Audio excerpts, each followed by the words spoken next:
I've been building my own kingdom for everyone to see. It exists to keep me safe from harm, and it's intact to glorify me. Nobody helped me build this up. It was me and me alone. I've appointed myself as the king, and I've given myself the throne. But it turns out I'm no ruler, and I have no control. So I have decided to destroy it all.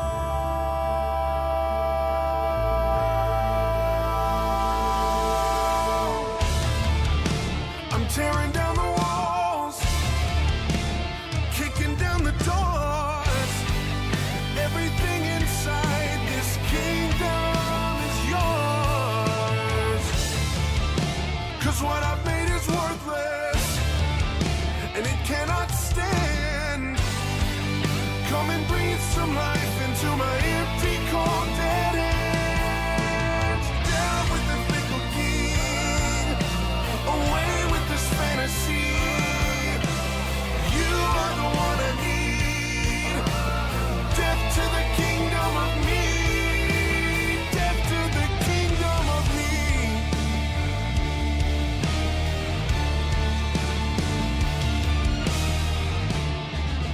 I should probably be frightened. This empire's all I know, but it always does more damage than good. I'm afraid it's gotta go. I know that I can't be trusted, 'cause I'm just a man. And if you hadn't given your life for me, a loser would be all that I am. You know they say just follow your heart. I'm afraid that's a load of trash. Your heart will take you down to deep, dark places where you feel like you'll never come back. So I'm coming out of the dark. This facade is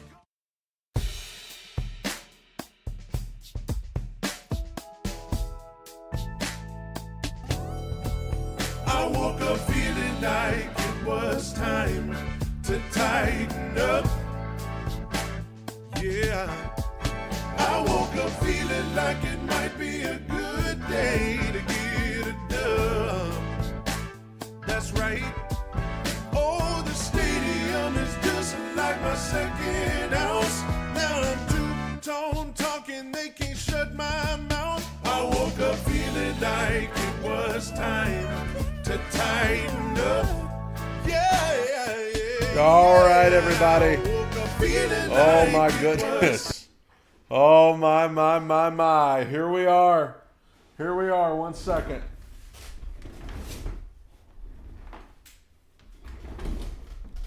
Get a little lightage back there. What's going on? It is draft night, baby. It is draft night 2025, and we got the whole thing coming at you. We are 7 minutes away from the start of the 2025 NFL Draft, and you already know who's got the first pick. Oh my goodness gracious. Talk to me in the comments. Where are you watching from tonight? Tighten up, everybody. We are not only going to be here for the Titans pick, but we're going to be here for every pick of the 2025 NFL Draft. A lot of rumors about the Jaguars possibly trading up. Hope not, but we will see as we are 6 minutes, 45 seconds and counting from the draft, and we already got a hater in Natalie in the chat saying that the Titans are trash. You know what? For right now, they are trash. But hey, things can change quickly. Dalton says he's on board with Ward. B Ravens 1, I have indeed seen the rumors that the Browns and the Giants are eagerly trying to trade out. They're talking about the Titans. A beautiful deep pass right in front of Titans head coach and GM. Ward turned to them and he said, quote, "I'm going to solidify things today." And Ward has done exactly that. The Cleveland Browns have entertained calls from... There you go. The the suspense regarding the Titans pick has really wore off with the media. They're kind of just moved on to other teams. So while we got about 5 minutes till the draft, let's recap what we've seen so far this offseason before the draft gets started tonight. With the Titans, what has gone on with the Titans? If you remember, when the offseason started, the general consensus was, new GM, they're probably going to trade back. They're probably going to trade back and take Abdul Carter. They're probably going to trade back and take Travis Hunter. That was really the general consensus. But now, as things have gone on, over the last month to month and a half, things have really changed for the Titans, and the conversation really shifted to Cam Ward. And among Titans fans, I think we started to realize it a heck of a lot sooner than these media people did, because when the Cam Ward discussions started, we were like, okay, look at what they've done. They've done all this stuff with the offensive line. Dan Moore gets brought into left tackle. You move Latham to right. You bring in Kevin Zeitler as right guard. You make very conservative decisions in terms of, bringing in Xavier Woods to be a safety, all of that stuff.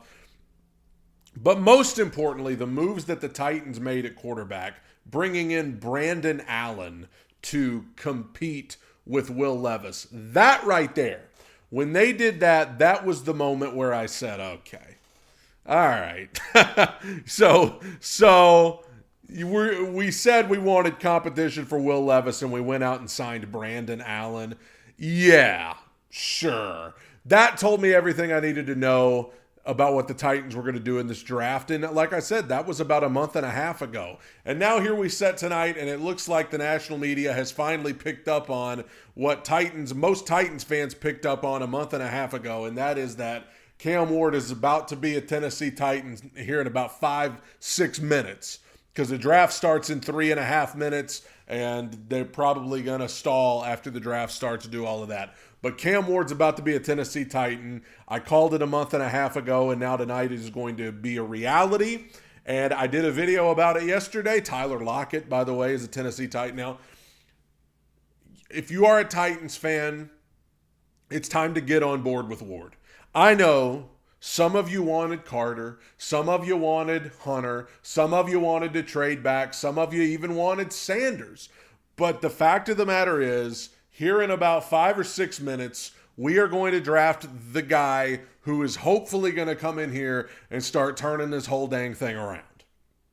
And you need to get on board, baby.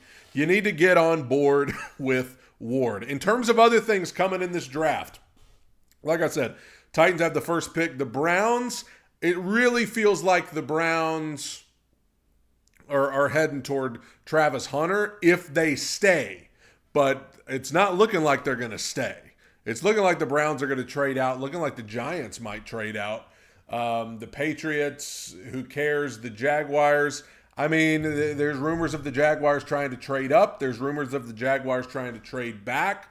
We'll know here shortly what exactly is going on. Shedeur Sanders is one of the most interesting prospects that I've seen in a long time, because I don't think the Browns are going to take him at 2. I don't think the Giants are going to take him at 3. A lot of rumors about the Steelers possibly taking him at number 21, because the Steelers are kind of in no man's land. They're trying to wait out Aaron Rodgers, and I'm not even a Steelers fan, and I'm sick of that. I'm sick of this Aaron Rodgers soap opera. You know what I'm saying? Like let's just, if I'm the Steelers, if you can get Shedeur Sanders, I'm taking him and saying, forget it, Rodgers. Just get on out of here.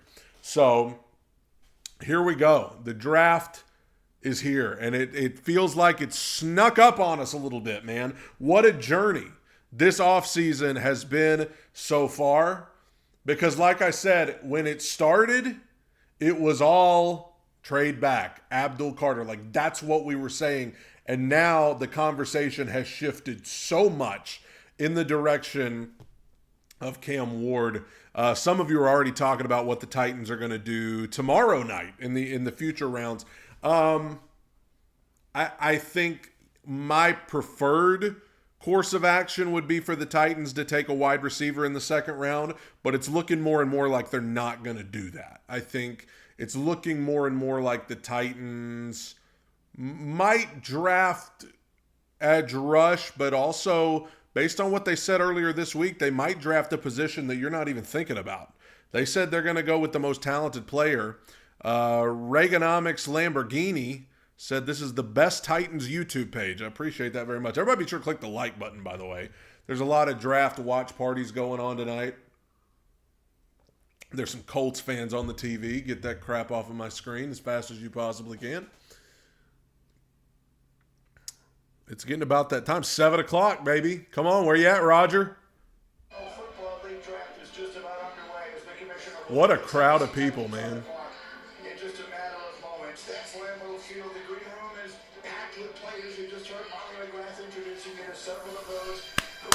There he is, baby. There's Cam. Bro. Joshua, I love you, buddy. It's all love tonight, baby. Who's that? Travis Hunter. I'll tell you what, I appreciate that Cam Ward went with the pretty basic look tonight. You know, nothing crazy. He's just got, Travis Hunter, he's got the flashy pink suit. Cam Ward's just kind of wearing the basic, tan suit.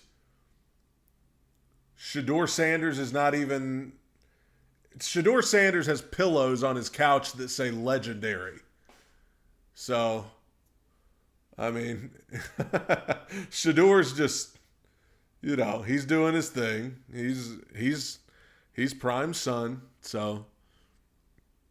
Mad God says, I'm at the Titans draft party at the stadium. I bet that's a good time. You guys get any rain there? They said there was a chance of storms. What are they doing on here? As it usually does. That's us on that stage. Right outside, everybody, welcome to Green Bay. We are thrilled to have you with us. Unlike Green Bay, that's Louis Ray, that's Booker McFarland. That's the man who invented the crowd. No rain, that's good. As well tonight, you'll hear from him momentarily. And now I'll start with you. We have been talking. I've got it on the ESPN coverage here. We've got Mel on here. We've got Booger McFarland's on here doing his thing. My. Well, it's 7 o'clock. Let's get this thing going, baby. Give me the quarterback. Give me the quarterback. I did a video about it yesterday. I understand the Tennessee Titans have a lot of holes on the roster, all right? I know. You see all these people that go, well, the Titans are not a quarterback away. Of course they're not. I mean, they need edge rushers. They need wide receivers. I hope the offensive line is better, but who knows? There's a lot of needs, but when quarterback is a need, like that's the one you've got to address first and foremost. Like if you've got a quarterback, the Titans have the number 1 pick in the draft. You've got a guy here that you believe in. You've got first dibs on him. I mean, come on. Like you got to do it. You got to do it. They're talking about, who knows? The Adam Schefter said there's going to be a lot of chaos potentially here early on with some trades and stuff. QB needs are just over glaring. Well, yeah, I mean, in today's NFL, especially in the AFC, like you've got to keep taking your shot, man. You've got to keep swinging until why do they keep putting Colts fans on this broadcast? Oh my gosh, Roger Goodell's coming out on a bicycle. What is going on?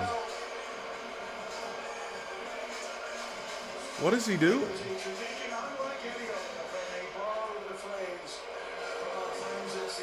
They're booing him.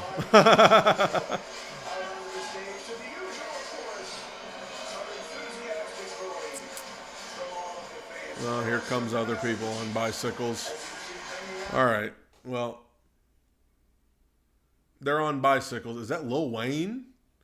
Is that Lil Wayne out here on a bicycle right now? Oh my gosh. Okay. Like Cameron Jefferson said in the chat, if you don't have a quarterback, it doesn't matter at the end of the day. And that's the truth. Like Eli said, hopes and dreams. I hope we're not a victim of hopes and dreams here tonight. Which teams do you think would trade for Will Levis, and what picks do you think I don't know what kind of picks we could get for him. I'm thinking late round. But, I think the Rams. To the 2025 NFL Draft in Green Bay, Wisconsin.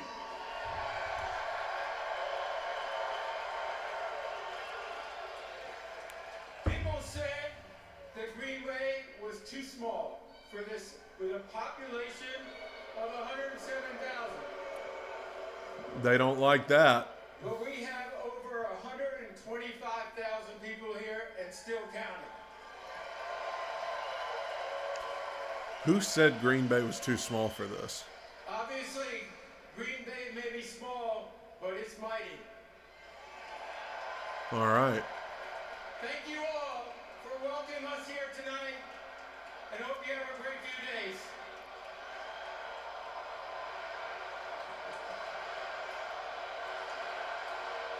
What are they chanting? They don't seem happy. Go Pack Go. Okay, go Pack Go. Over the next 3 days, we will Listen, Goodell, just come on, bro. and bring hope to every NFL team, and we may have. That's right, Luke. I'm hoping so as well. But first, let's hear from some of your Packer greats. Please welcome Clay Matthews. Bro, I wish they would just start the draft. I hate all this stuff. Now, how do you guys feel? I think I asked this last year, but like all of the whenever somebody's about to get drafted, or whenever somebody gets drafted and they take that moment to tell you the saddest story ever about something that happened in their life, you know, like, oh, he just got drafted. Let's tell you about the time he had a terrible wreck and everybody in his family died. It's like, good Lord. Taking the best moment of his life and reminding him of the worst. With the President Donald Trump, he asked me to pass a message along to all 32 NFL franchises. So let me tell you what it reads here, all right? It says, "My fellow Americans, the Bears still suck."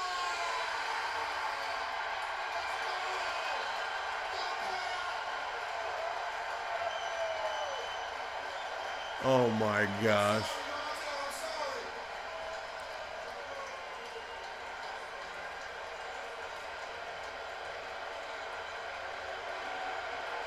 Bro, I cannot believe this guy just did that.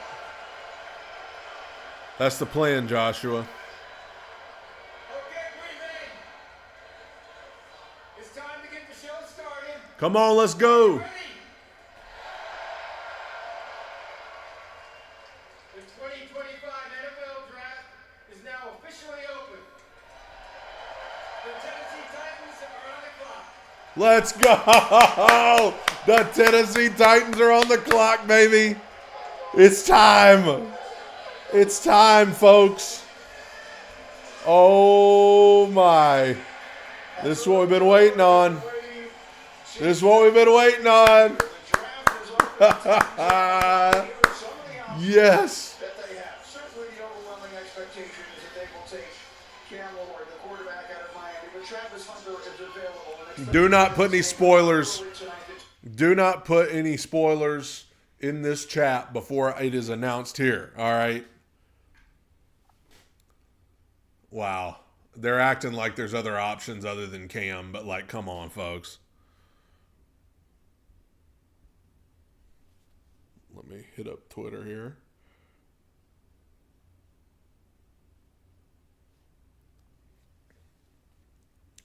Do the Titans trade back into the first round? I doubt it. I mean, I would be very surprised if they trade up into the first. New York Giants and New Orleans Saints all inquired about the availability of Cam Ward to the Titans. All were denied, despite the fact that the New York Giants offered their first-round pick this and next year, along with other picks. The Titans were sold on Cam. Dude, the Giants offered their first rounder this year and next year. Came from the Chiefs, where he worked with Patrick Mahomes and Cam Ward's Bro, they believe in him.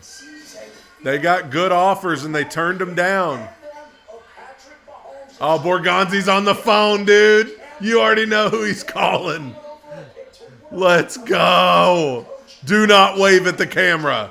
It's a bad omen. There he is. Let's go. Let's go. He's answering the phone. Come on. Oh, my gosh, bro.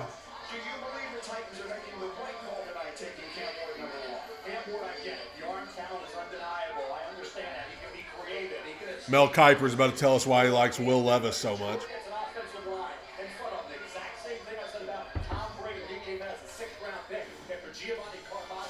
Why are we talking about Shedeur Sanders?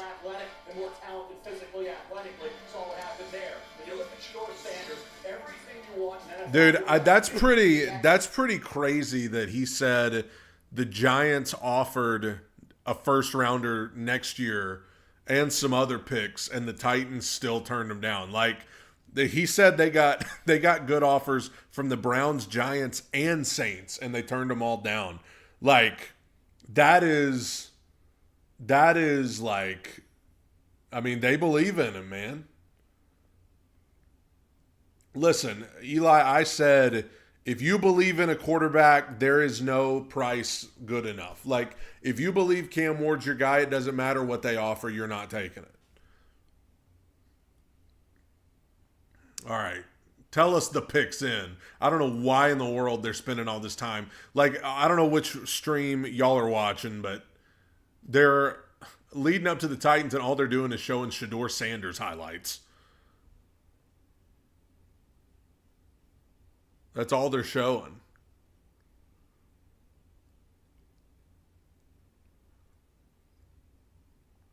That was a good throw by Shedeur, but I think they're just trying to create as much suspense as they can. But they literally showed Mike Borgonzi picking up the phone and then immediately Cam Ward answering the phone right after he. So, I mean, come on. I mean, it's one of those things, dude, where if it doesn't work out, you're going to want to know, like, what could they have gotten in a trade? But you know what? Sometimes you got to swing for the fences. I have no idea.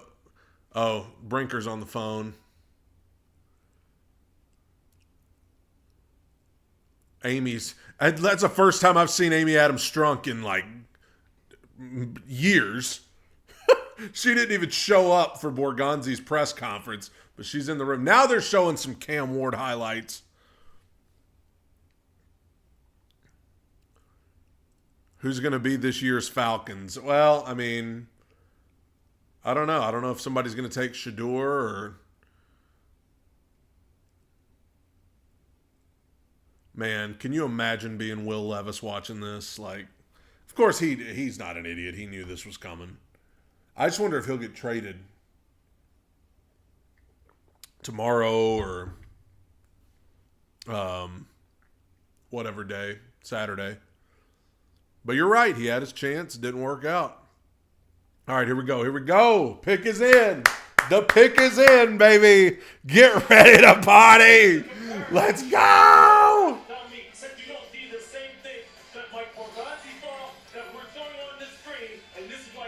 Here we go. Come on.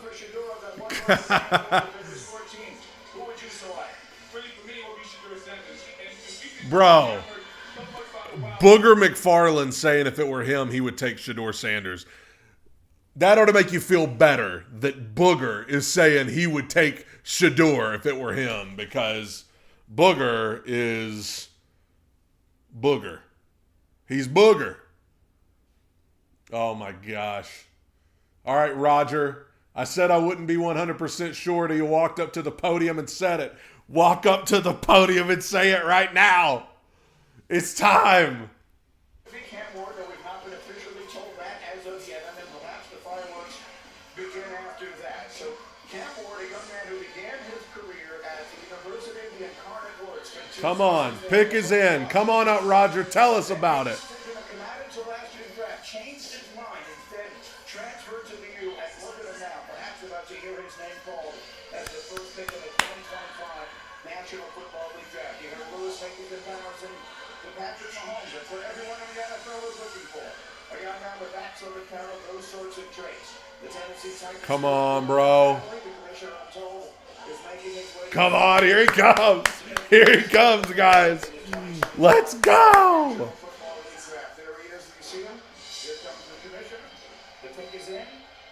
Just give us the word, Roger.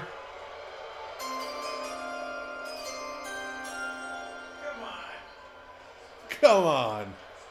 With the first pick in the 2025 NFL Draft, the Tennessee Titans select Cameron Ward, quarterback. Woo!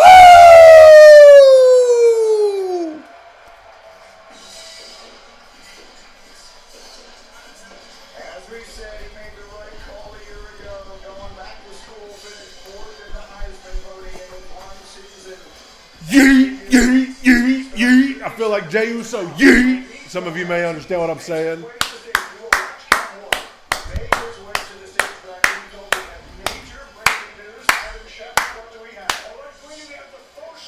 Cleveland traded, not to Jacksonville.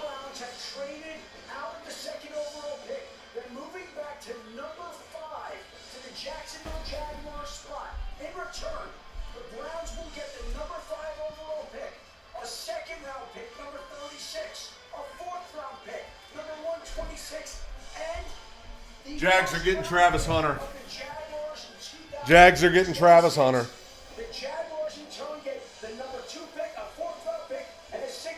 Jags are getting Travis Hunter. But they can't steal my joy. The Jags can't steal my joy tonight.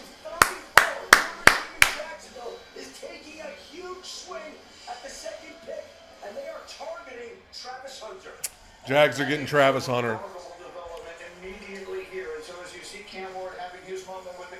This is something that we knew would happen. We did not know we would have a trade as early as number 2. Mel, Jacksonville giving up a lot to move up here. Is Travis Hunter, if indeed that is the player? Come on now. That they apparently are giving in return. Look at that jersey. Look at that jersey. Look at that jersey. Beautiful.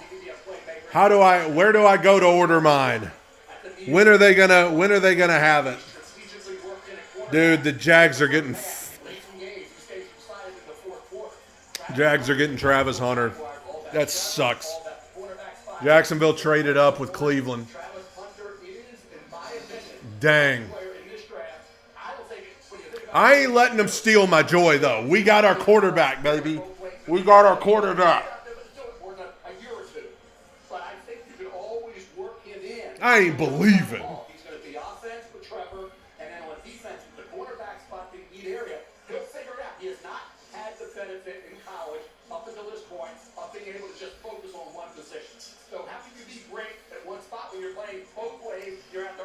Well, I'm telling you what, if Mel Kiper's not on, he's on some sort of, I don't even know. And Greeny, we're talking about a uniform, something we've never seen before. And for them to give this up, they believe he's that. And for all this talk about, can he play both sides of the NFL? Think about this. The NFL game. I do not, and that's not just because Jacksonville's about to get him. I do not believe Travis Hunter's actually going to be able to play both ways. I don't think playing both ways in college is not the same as playing both ways in the NFL. Like, that is so much to ask of your body.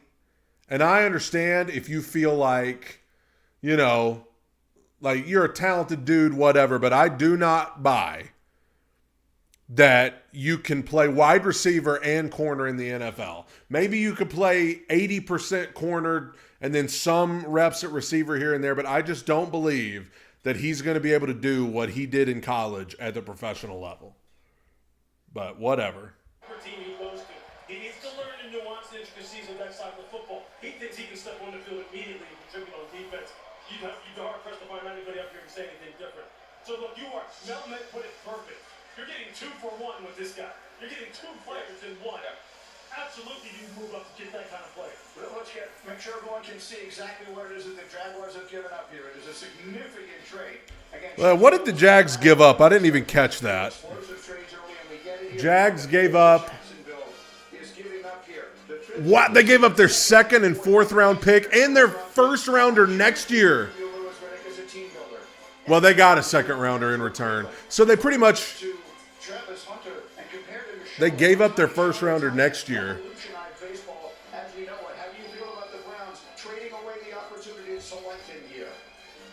Look, they received the haul, though. I mean, look at that on your screen. Right? That's crazy. 2nd and 4th round picks this year, 1st round picks next year. I mean, that's big time. He needs to now maximize all those extra. I ain't gonna make this about the Jags, though. I don't care about the Jags.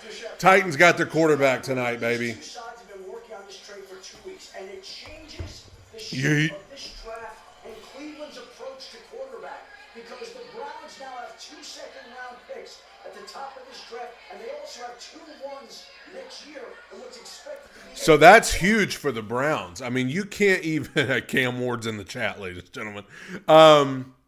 That's huge for the Browns. They're getting the 2 first-round picks next year, and after that Deshaun Watson deal, they need all the picks they can get. So that's great for Cleveland. So I don't know. I mean, he looks like a guy that just got drafted to Jacksonville. He looks like he's about to puke. I'm thinking they're going to interview Cam here shortly. Don't they usually do the interview a little bit after? So if he's going to Jacksonville and now Cleveland moves back to number 5, I'm going to say the Giants have to be going Carter. They have to be going. This is Bo Callahan, ladies and gentlemen. He's going to keep falling in the draft. Dude, the Jaguars, oh my God, there's Tony Khan. Tony Khan is the most awkward individual in the world. What's his name? Oh, the Gladstone kid. The GM of the Jags, the new GM, he looks like he's 12 years old. He looks like he's 12. He looks like he just going into high school or something. They put him in charge of the team, and now he's given up first rounders to come up and get Travis Hunter. What do I care? My team got their quarterback. In the NFL making a dramatic move here. The pick is in the Jaguars. Here we go, Jags. Make your stupid pick, you complete morons. Huge trade being made immediately, and the commissioner. My God, can Travis play quarterback? This crowd and the second pick.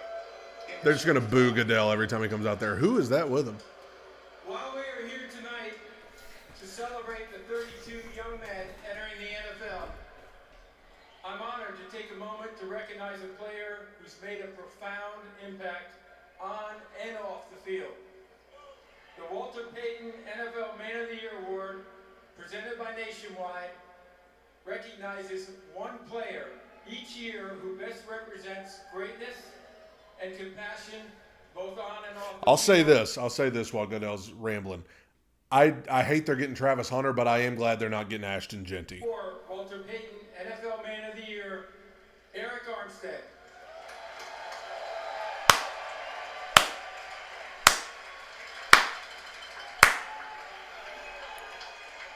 First off, Shut up. I'm muting that while that crap gets said. We don't allow cursing on here. I want to say thank you to the commissioner. Just announce the pick. NFL and Nationwide. And also, tonight I want to encourage each player embarking on the NFL journey to identify a passion close to Bro, their heart. read the audience. Nobody wants to hear a Use your speech. platform to make your community, the league, and this world a better place. Okay, is this... Remember, We want to sing We Are the World? strive to leave a positive legacy. Oh, my gosh. I mean, you're going to do this right now?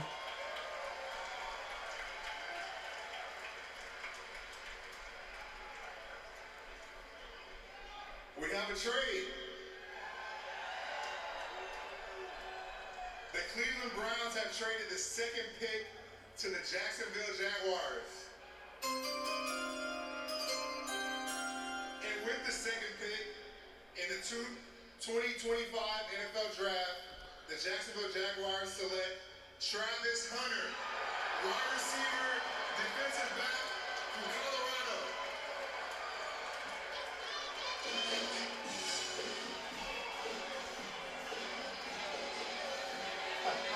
That's right.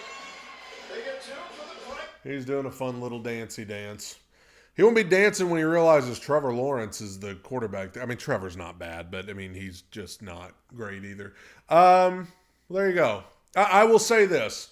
Travis Hunter, I hate that the Jags got him. I really do. I hate the Jags got him. But I am glad they didn't get Ashton Genty.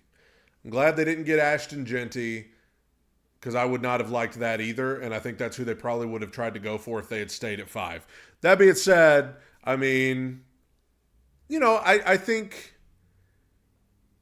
as I said, I just don't believe that he's actually gonna be able to play both ways in the NFL. Like, at least consistently. I can see them having a couple of plays for him here and there on offense, but I just don't think you can.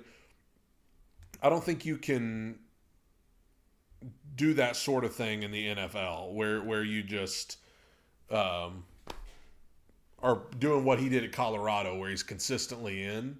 I just don't think that's something you can do. But he's a lot. You know what? He's a lot different demeanor than Cam, because Cam was very calm, cool, and collected, and Travis Hunter, you know, he's a personality, man. He's a big personality. He's doing his little dancey dance, and Cam was just kind of glad to be there. But you know what? Fine. Whatever. Let the Jags have him. Had a quarterback we believed in, and we got him. I can't believe I got friends texting me that are like, Cam Ward to the Titans? I was like, man, where y'all been? Where y'all been, bro? Like, bruh. Can't believe they had to steal our thunder. Oh, forget it. I don't even, you know, if people, here's the thing. It was obvious the Titans were taking Cam weeks ago. And so I think they just kind of, you know, all the coverage of that is already behind us, you know, like people just knew. So now the Giants are up, and I mean, the Giants have got to take Abdul Carter because I do not want the Patriots getting him. So we got to have the Giants take Abdul Carter here. That's the most likely option. I mean, sure, what else would they do? What else would the Giants do if not Abdul Carter? Unless they trade back too. But I don't think that's happening. Pick's in. They did not trade. So the Giants pick is in. And you are right, Luke. L'Jarius Sneed better get his legal stuff in trouble for, you know, straightened out first. And then, you know, man, I hate the Jags got Travis Hunter, though. That sucks. But oh well.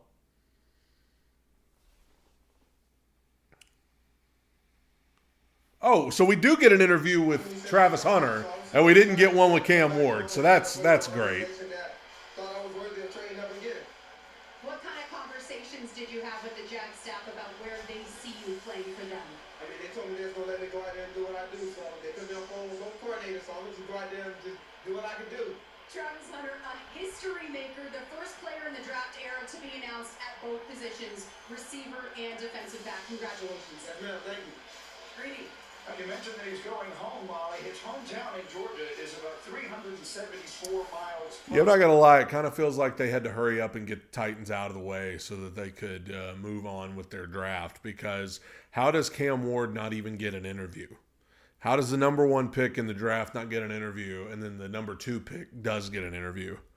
You know what I'm saying? Like, what are we even doing? But whatever. Doesn't change the fact that we drafted him. Dude, the Titans are already, their social media is posting all these little video things they've made about Cam Ward. They've probably had those sitting in their, you know, in their drafts for weeks, ready to send out. Yeah, you guys are right. I mean, that does suck that the number 1 pick in the draft just walked out there, took a picture, and left. Didn't even get an interview. Maybe they'll have one with him here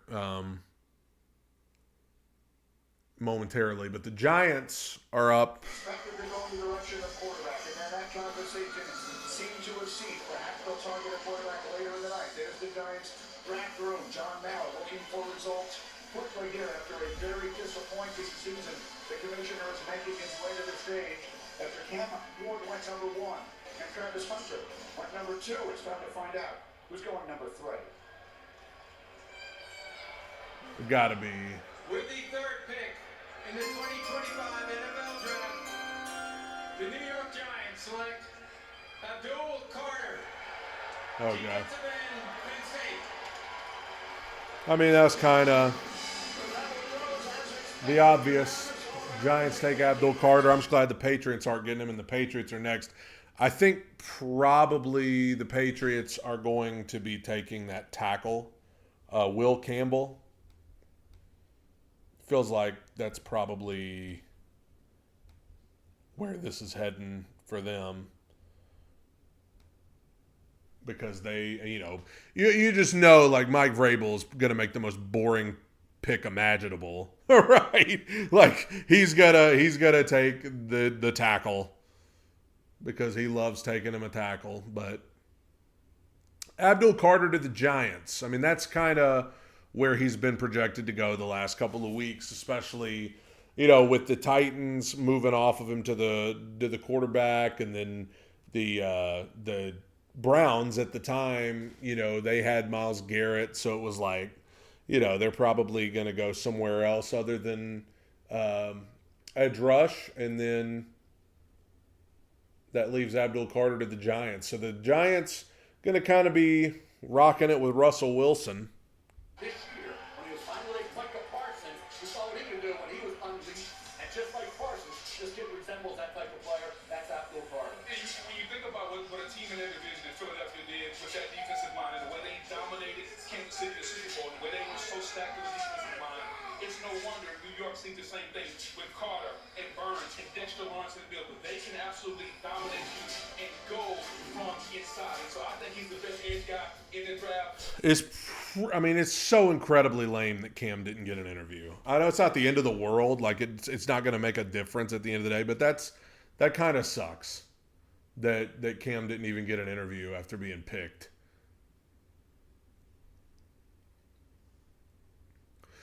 I mean, did the Titans play the Giants this year? I hope not, because Abdul Carter wanted to be number 1, wanted to go to the Titans, and now he's going to be mad. But then we got to play Travis Hunter twice a year, so that'll be great.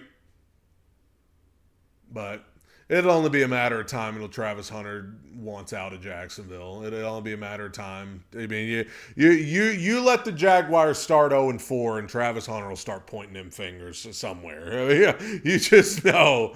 You let the Jaguars start 0-4, and Travis Hunter will find somebody to blame. You just know. So where does Abdul Carter stand in terms of his, foot? Didn't his foot injury... Oh, so we're going to interview with Carter, too. No interview with the number 1 pick, but we get an interview with Travis Hunter and now Abdul Carter. Nobody said a word. Everybody let me get to this moment. I can't wait to celebrate this moment with my family. You grew up in Philly. You grew up an Eagles fan. How are you going to bring the Giants back to dominance in the NFC East? Yeah, I'm all New York. New York getting everything from me. All that passion that I have, all the love that I have, all the excitement. On third down and get loud. I'm going to get that big play, make my best pass rush, make that big explosive play. All right, congratulations, Abdul. Thank you. Great. Hi, Molly. Thank you. Abdul Carter is the... I mean, here's the thing. Did Cam just not want to get interviewed? Did Cam say, no, I'm not interested? Oh, did I miss it? Mad God saying Cam did an interview. I left my chair. Is that true? I might have, in all the excitement, I honestly may have just missed it. Shador has still not even come to his couch. Shador, they keep cutting to Shador to get a shot of him, and it's just a couch that says legendary. Shador's not even on the couch. What is going on? Does he know he's not getting picked early? Okay, well then that's my fault. I missed Cam's interview. I guess. I was too excited. I missed it.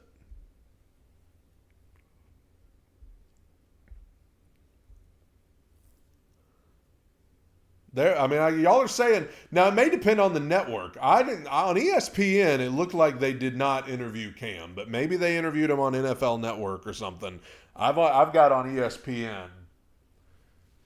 Either way, so that's your first three picks: Cam Ward to the Titans, Travis Hunter to the Jaguars, Abdul Carter to the Giants.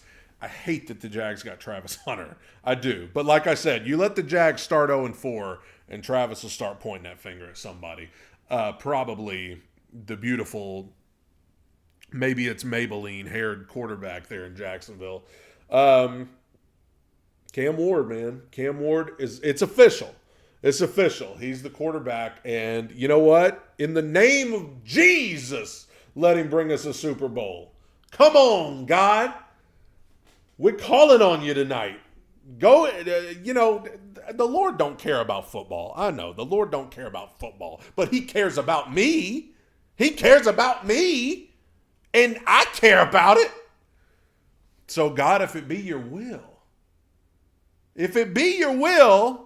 no pun intended will, because we're probably getting rid of will, in the name of Jesus, come on now. Let Cam come in here and be the next Brady, the next Mahomes, come on. Here's the thing. Some of you out there wanted somebody else. I know you've been in my comments for weeks, okay? You've been in my comments for weeks. You wanted Carter, you wanted Hunter, you wanted a trade back, you wanted Shador. But now it's official. We got Cam. So as far as I'm concerned, it's time for everybody to rally, okay? It's time for all Titans fans, regardless of what you wanted going into the draft. Now that it's happened, now that we drafted him, it's time to get on board. You know what? I didn't want Will Levis 2 years ago. Was it 2 years ago? I didn't want Will Levis in that second round. But when they picked him, it's like, all right, he's got my support. Because that's who they picked. I would love to be wrong. I was not wrong, but I would love to be wrong. So if you were somebody that didn't want Cam Ward and they picked him anyway, the time is now. The time is now to get on board and get with the program.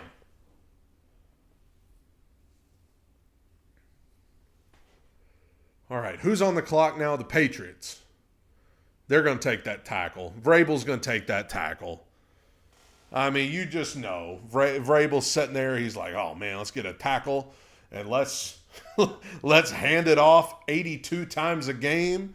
Let's try to wear them down with the run game, baby. That's what Vrabel's going to do.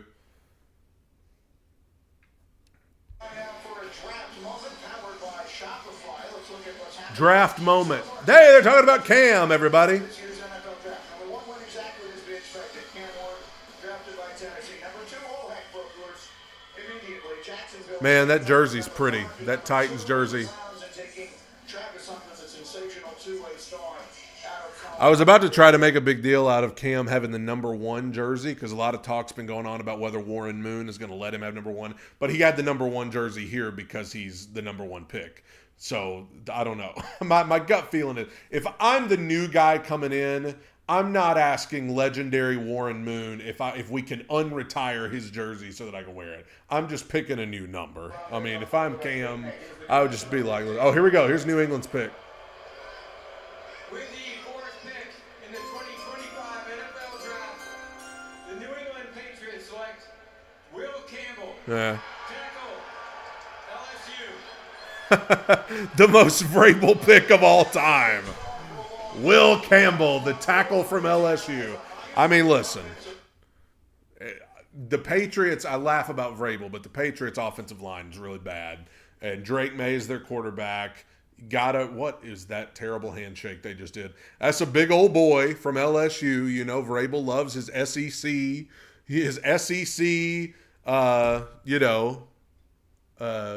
Players. So, I mean, that's the pick. It's a boring pick, but it's the pick the Patriots had to make and now the Browns are on the clock. Listen, you're probably about to see a lot of offensive lineman taken here. As the Browns are now on the clock, they traded back. Gary Anderson did wear number 1, but that was before they retired Warren Moon. So they didn't retire Warren Moon's number until 2006. Gary Anderson was here in like 2002, 2003. So yes, Gary Anderson wore number 1, but they had not retired Warren Moon's number yet. If I'm Cam, I would not want to ruffle those feathers as soon as I get to town. I'm just telling you, if I just got picked, the first thing I'm doing is not going to be coming in and saying, "Hey, Warren, can we unretire your number so that I can wear it?" I mean, I just pick a new number. Yeah, very boring pick for New England, but it was one they had to make. I mean, I know about boring picks. I mean, we've taken offensive linemen the last 2 drafts, so I get it. You gotta protect Drake May, and so New England did what they had to do. They've got a good tackle coming to town. Now the Browns. So the Browns trade back to 5. What do the Browns need? Who could the I mean, what do the Browns need? Because We've talked so much about Cleveland taking Travis Hunter at 2 that now that Travis Hunter and Abdul Carter are off the board, it's like, okay, so who do the Browns take here? I mean, do they go Ashton Genty? Because I mean, Cleveland's not in a good spot quarterback wise. Okay, so Cleveland goes Shador right here. The pick's in, so they're not trading back again. Could the Browns go Shador? Don't anybody spoil it if you've seen it on Twitter or something. But Patriots are all celebrating taking the tackle. I think the Browns could go Ashton Genty right here because they had Nick Chubb all those years and he carried the team. Could they try to recreate that? Because Cleveland, if you take Ashton Genty, I mean, who's their quarterback if you take Ashton Genty? I mean, they could still go after Kirk Cousins. Other than that, who they got? Kenny Pickett? Like, it's not exactly – I mean, the Browns could be a team to trade for Will Levis if they don't pick up Shador right here. I wonder if the Browns take Shador. I mean, the pick's in. For those of you who have not followed the process all through the last few months, they've been the players that we were expecting to hear the whole time. Obviously, the huge shocker was Jacksonville. Now, are y'all sure that Cam Ward got interviewed? If he got interviewed, it must have been the fastest interview of all time. Because they announced Jacksonville was trading, and I got up and walked around because I was mad about it. And I might have missed it, but if he got interviewed, that was the shortest interview. But they're interviewing the tackle from New England.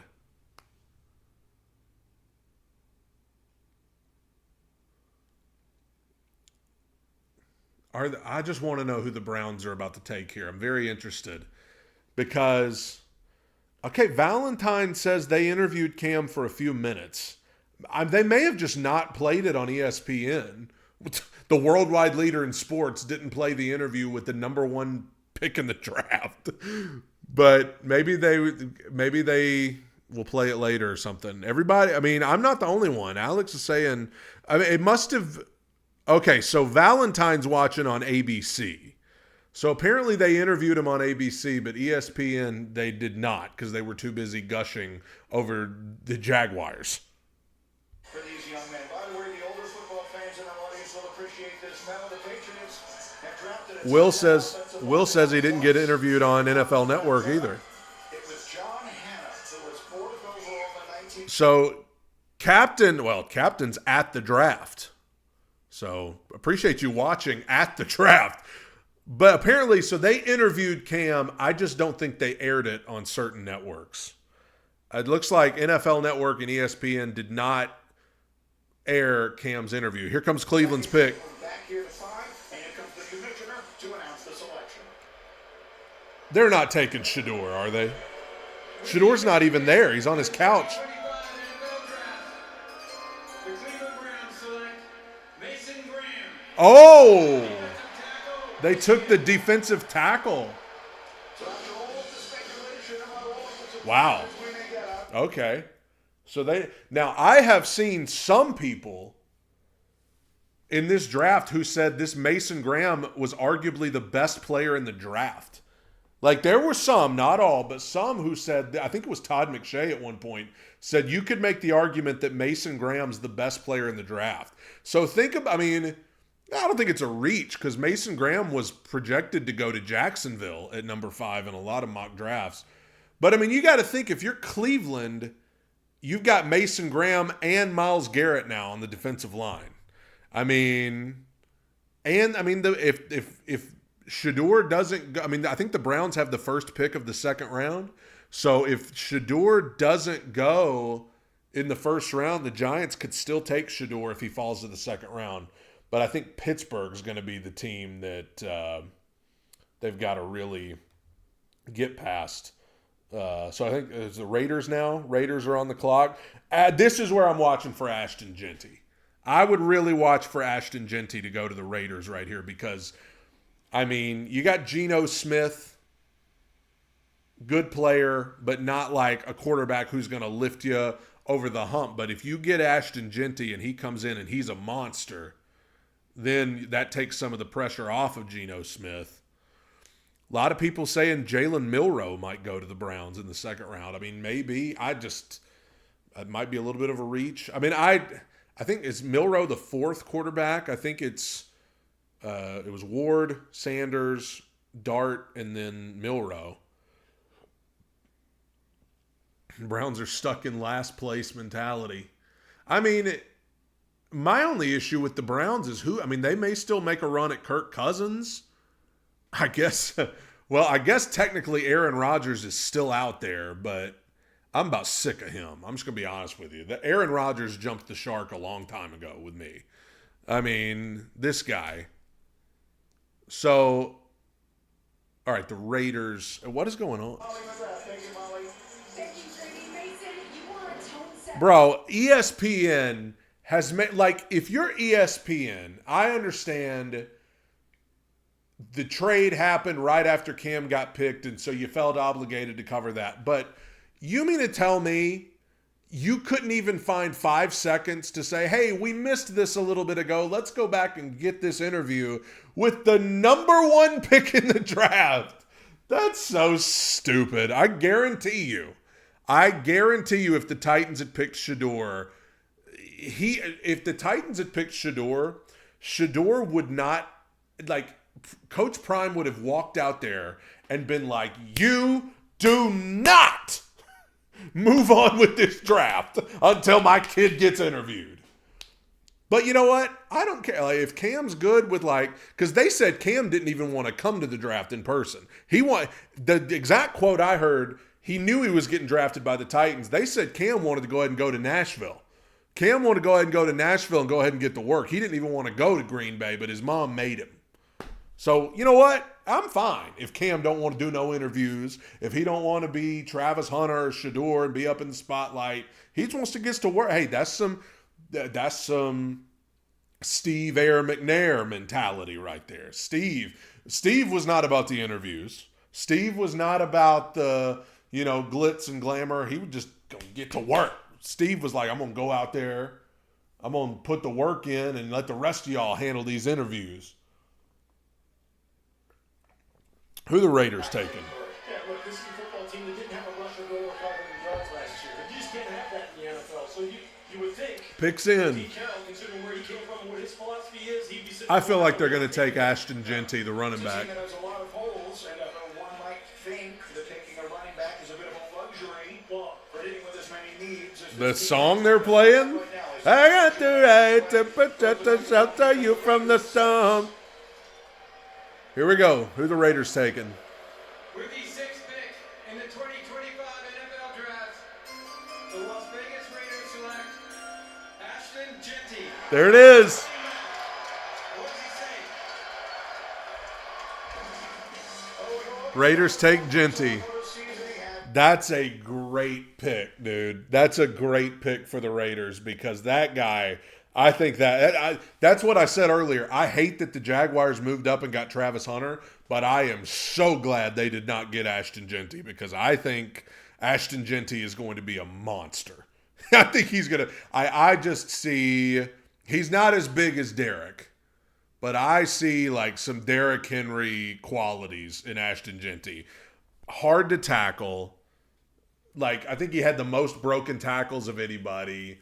I loved his statement that he put out last week when he was like, listen, I'm the guy they can't tackle.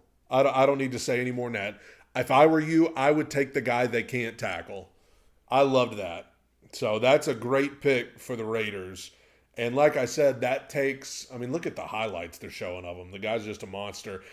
I mean, that's going to take some of the pressure off of Geno Smith. Not that Geno Smith is not good, but Geno Smith is going to need, he's going to need something to help him out there. And so I think having Ashton Genty is going to take some of the stress off of him. Now, this next team up is the Jets. And that's an interesting one. The Jets, I mean, the Jets wouldn't go Shador, would they? They got, no, they wouldn't. Can you imagine the personalities of Justin Fields and Shador Sanders trying to work together in that quarterback room? I don't think that would work at all. So the best bet is that the Jets are probably going to go offensive line. I agree with corrupted there. I think the Jets will go offensive line. That's a great pickup for the Raiders, though. Great pickup for the Raiders. They're comparing Ashton Genty to Emmitt Smith on this program right now. Emmitt Smith. If you're getting compared to Emmitt Smith, you're probably a pretty good player. So is there anybody other than Pittsburgh in the rest of this first round that would take Shador? I mean, as we get later, I'm going to be watching I'm already thinking about the Titans pick tomorrow night in the second round, because it's like, you know, if you get to the end of this first round and they don't take guys like Emeka Ebuka, some of those guys, if James Pierce happens to still be there, I'm going to be looking at that. Are you saying the Colts might take? Ooh, I didn't think about the Saints. The Saints are an obvious one. The Saints, I guess, could still take Shador at 9. I don't think the Jets are not going to take him. The Panthers obviously are not going to take him. The Panthers might take that Tet McMillan. Could Jackson Dart go before Shador? I doubt it. I'd be very surprised.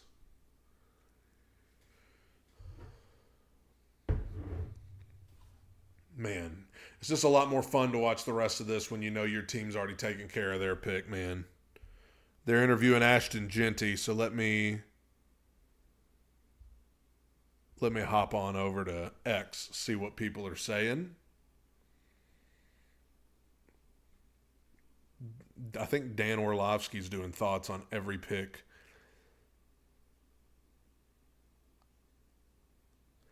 Mike Borgonzi, here's a direct quote from him. He said there's no price for a franchise quarterback. They were asked about the trade offers they got for number 1. Who told you that? I told you that right here on Two Tone Talk. I told you for weeks. If you believe this guy's your franchise quarterback, there's not a trade offer good enough. Mike Borgonzi agrees with me.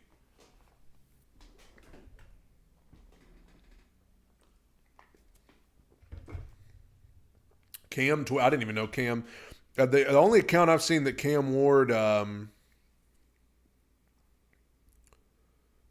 I've never seen Cam actually tweet anything.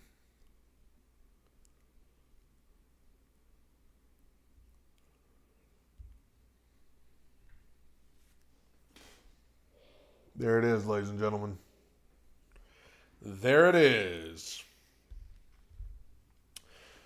Brian said, I think the Dion factor is pushing people away from Shador. I don't know. I think, honestly, it's just a lot of question about what he brings to the table. I mean, I always said I just thought Cam was so much better of a prospect than Shador. I just think you can watch Cam's film and he's just somebody that you feel like could come in and be your guy for your team, whereas Shador, you know, he holds onto the ball a lot. So I just think, I've never seen a prospect like Shador where people are so up and down. On one hand, you had people saying he should go in the top 5, and then now you have people saying he may not go to the second round, I'm sure the Browns, if Shador falls past the Steelers at 21, he's probably not getting picked in the first round. And if you're the Browns, I mean, you're probably sitting there thinking, okay, we'll get him in the second round. Cam's got a Zoom call with Buck, my old buddy Buck Rising, about to interview Cam.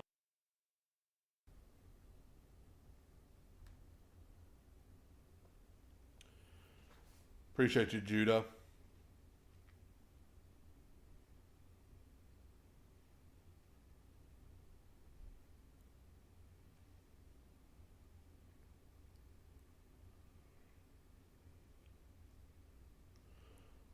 Sanders ain't bad. Luke thinks the Saints are going to get him here in a few picks.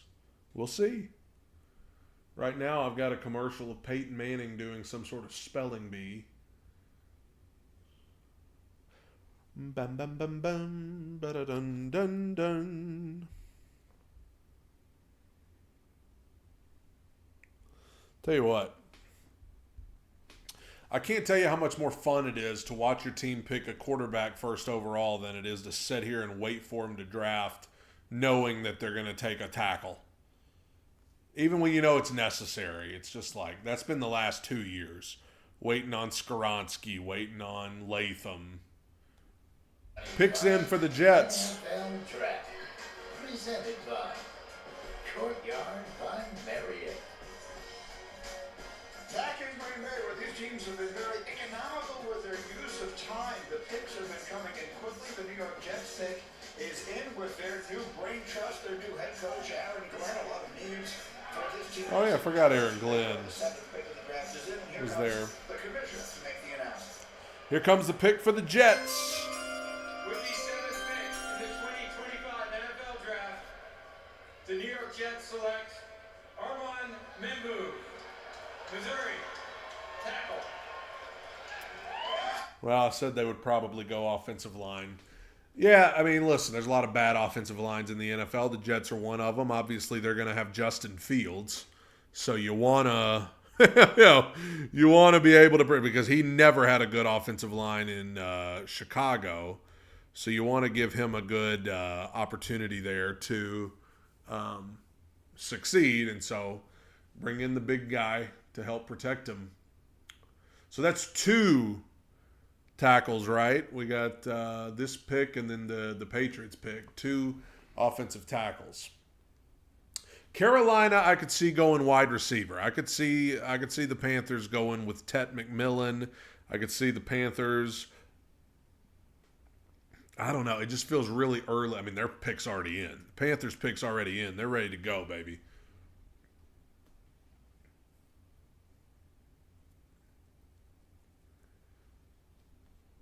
Mel's best available, Shador Sanders. Ooh, Tyler Warren, the tight end from Penn State. That's going to be a good pick for somebody. I like that pick.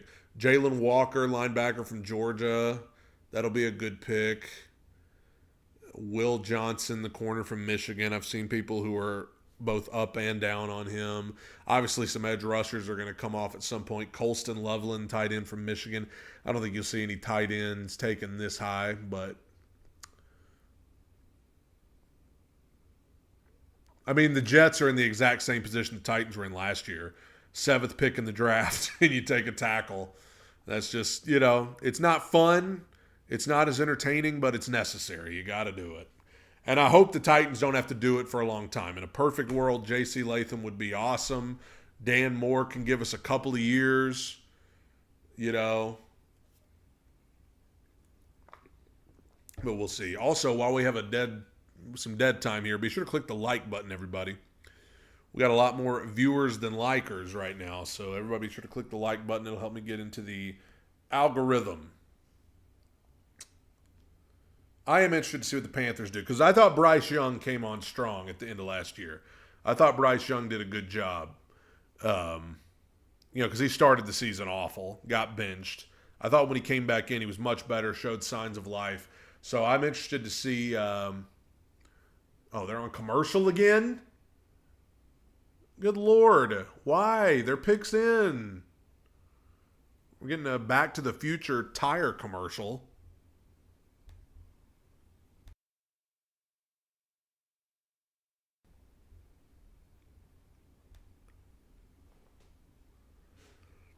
Golden? Man, I wonder where Golden's going to go. I could see this being Tet McMillan as well. Titan Kong thinks Shador may go to the Colts. No, they got AR and they got what's his name, Daniel Jones. I mean, they've still got to put their hopes and dreams into Anthony Richardson because he's still young enough. I think if you draft another quarterback, I mean, you just got to go ahead and get rid of him at that point because you're sending the message that we don't believe in you. But if you've got AR and then you bring in Daniel Jones, let them compete it out. Which I don't think it's actually. I think AR is going to get the job. I think they brought Daniel Jones in just to light a fire under Anthony Richardson's butt, but I don't know if they'll draft Shador. Panthers had their picks sent in for the last 5 minutes, but the NFL or ESPN rather has got commercials on.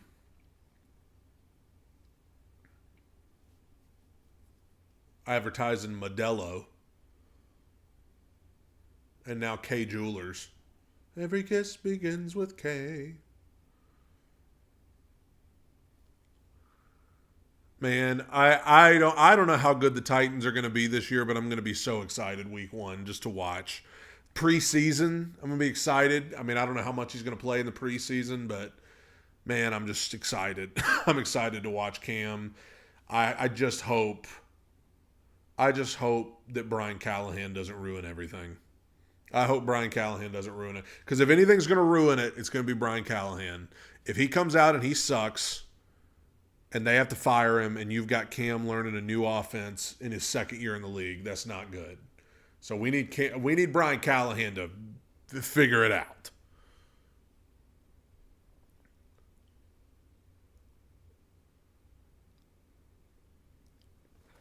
Zeke, I like Tyler Warren. I think that'd be a great pick. I just don't know. Taking Jackson Dart that high? Is Brian Callahan related to Bo Callahan? Close, Bill Callahan. Okay, can we get back to the program, please? Before that's available players brought to you by Courtyard by Marriott. Not yet had any major reach Brady in terms of the first 7 picks in this draft. He was still available. Shador Sanders, quarterback legs, ideal for New Orleans. Tyler Warren and Jets passed on Brock Bowers. Now they passed on Tyler Hey, Warren. if the Saints don't take a quarterback here, Zeke, they could trade for Will Levis. I'm just saying. First has been out of Georgia linebacker. Will Johnson, a little banged up. He goes through the block set 100%, so he's dropped a little bit, but kind of a Stein career reception, 3 career picks, 6 as well for Will Johnson. If you're just joining us, most of the picks that we've had tonight have been the players we expected to be drafted. There was the one major change, which was the draft trade early in the trade. The Jags. All right, Carolina. To number 2 of the round. The 8th pick is in the Carolina Panthers, and he's the commissioner. With the 8th pick in the 2025 NFL Draft, the Carolina Panthers select Teteroa McMillan. Tet McMillan. Wide receiver, Arizona. So that one isn't what we expected. Outstanding. So Tet McMillan to the Panthers. That was probably the most obvious route. I hope that that can be something good for Bryce Young because I like Bryce Young. I thought he was getting better. But I don't know. Tet McMillan's a weird prospect because there were a lot of people who were high on him, a lot of people who weren't. So we'll see.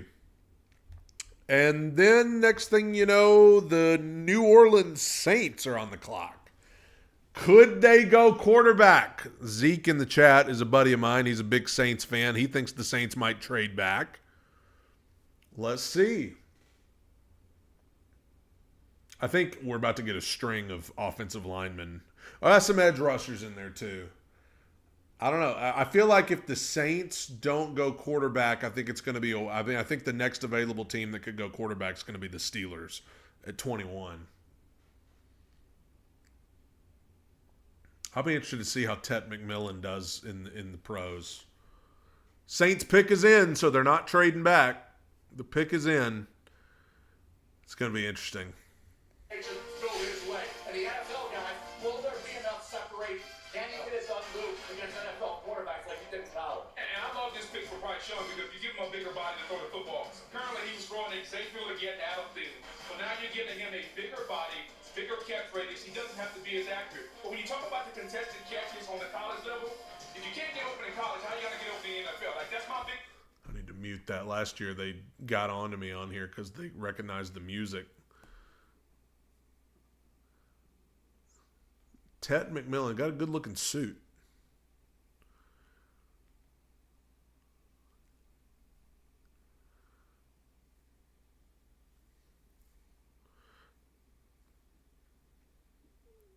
Man, I just don't know. I don't know what the Saints are going to do right here, man. It's so weird to see this many picks not be quarterbacks in the toward the front. You're used to seeing a few, but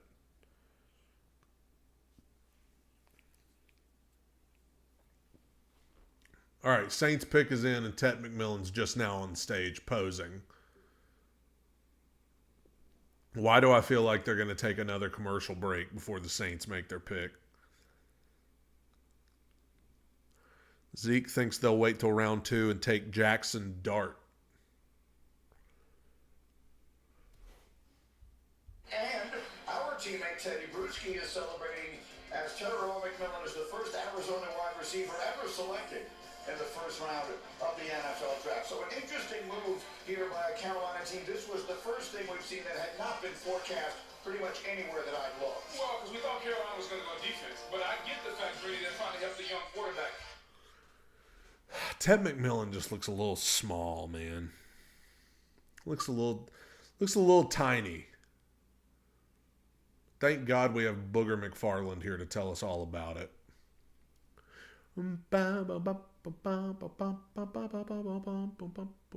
Here we go with the Saints. They're just now saying the Saints are on the clock. You kidding me? Their pick's already in. Business brings us back to the stage, and Molly is with Terrell McMillan. Oh, good. Glad we have an interview with Tet McMillan. We didn't have one with Cam, at least not on this channel. I might be watching the only channel where there was no interview with Cam Ward because everybody is saying that they interviewed him on other channels. I hope that wasn't a bad pick for Carolina, but I don't know. I've seen people with some serious reservations about Tet McMillan.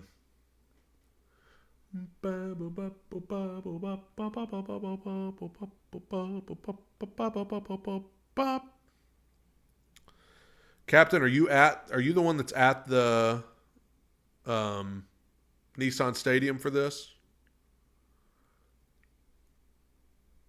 I would like to know what Cam said. Ah, okay. Well, he said he had some things to say.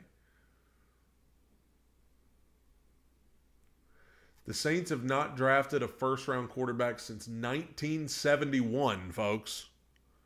Oh, yeah, you're the one that's at Green Bay.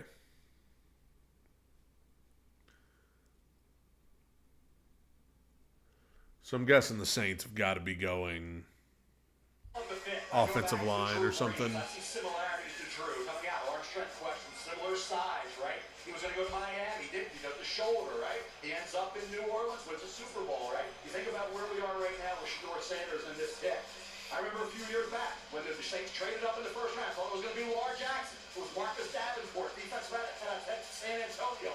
The division, the two former #1 pick overall, Baker and Bryce, in addition to Michael Penix Jr. on the Saints, I'm taking Shedeur Sanders. Here we go. They're going to take Kelvin Banks.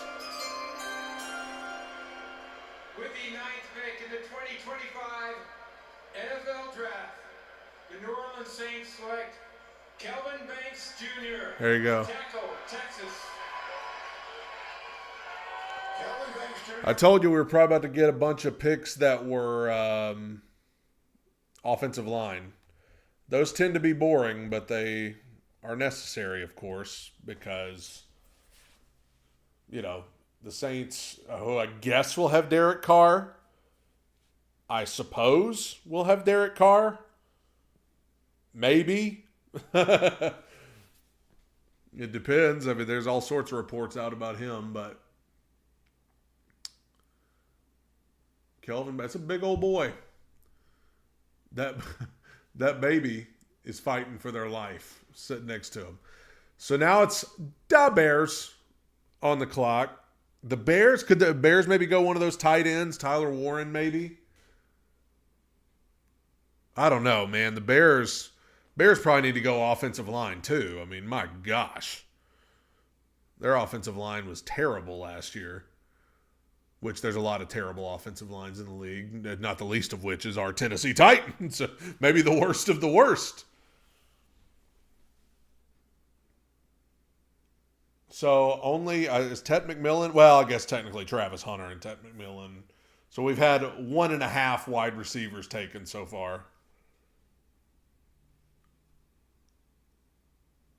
Kelvin Banks.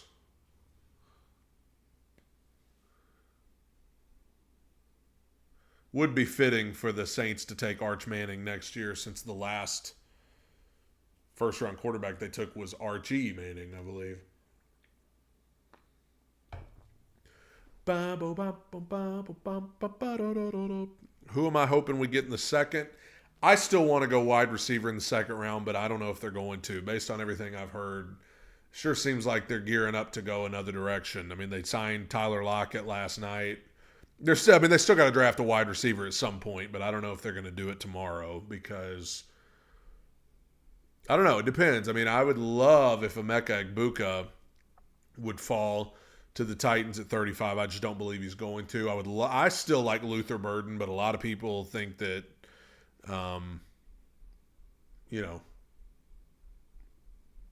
schedule release. When is that? Because, boy, do we have an announcement for you. Live from the heart of the NFL draft right here in Green Bay, Wisconsin. That's right, Colleen. The schedule release marks a pivotal moment in the NFL calendar. It sets the stage for a thrilling season. Yeah, this is where we get to geek out over every single game and bye week, the primetime revenge and rematches, those late season divisional dates that end up deciding playoff spots. And who's playing at Lambeau in December? Ooh, we're gonna have to find out. You'll find out. Hopefully not the Dolphins. They can't play in cold weather. Drafted here tonight. When and where do they make their NFL debuts? We're gonna find that out as well. Let's not forget the expanding lineup of international games as well as Christmas, Thanksgiving Day. There's so many captivating matchups. It's the best. Yeah, because nothing says. Can y'all just say when it's going to come out? Like, Destroy another. So, without further ado, everybody, get it together. Mark your calendars. Set your alarms. The schedule will be dropped on May 14th. oh, There we go.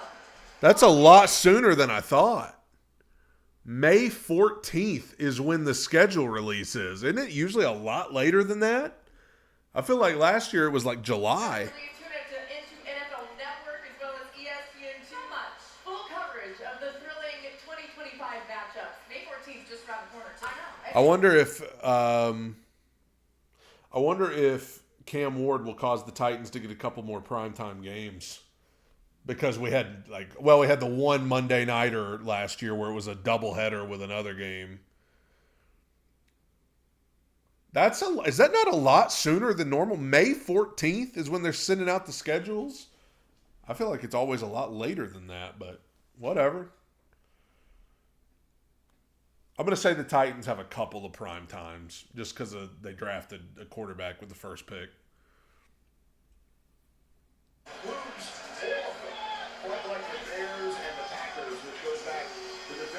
I feel like this will be another boring pick. I feel like the Bears are going to take an offensive lineman. And by boring, I don't mean bad. I just mean like...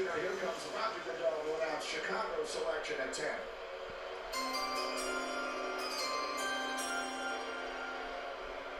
Yesterday, the NFL family lost a Oh. true legend. Sorry. Bears Hall of Famer Steve McMichael. I didn't mean. Oh, My Mongo. heart is with the McMichael family during this incredibly difficult time. Misty, please know that you are in our thoughts and prayers. Mongo's remarkable contributions to the game and the community will never be forgotten. His legacy will continue to inspire generations to come. Hate to hear 50 that. years ago, He had a lot of. What? in the Did he have ALS? 1975 NFL draft, the Chicago Bears selected one of Steve McMichael's teammates and closest friends, Walter Payton, running back, Jackson State.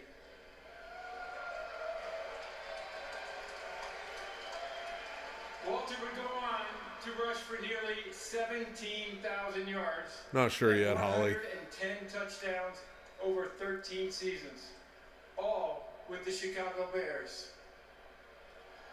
As you heard earlier, the NFL continues to honor Sweetness not only for his performance and excellence on the field, but also his commitment to give back to his community.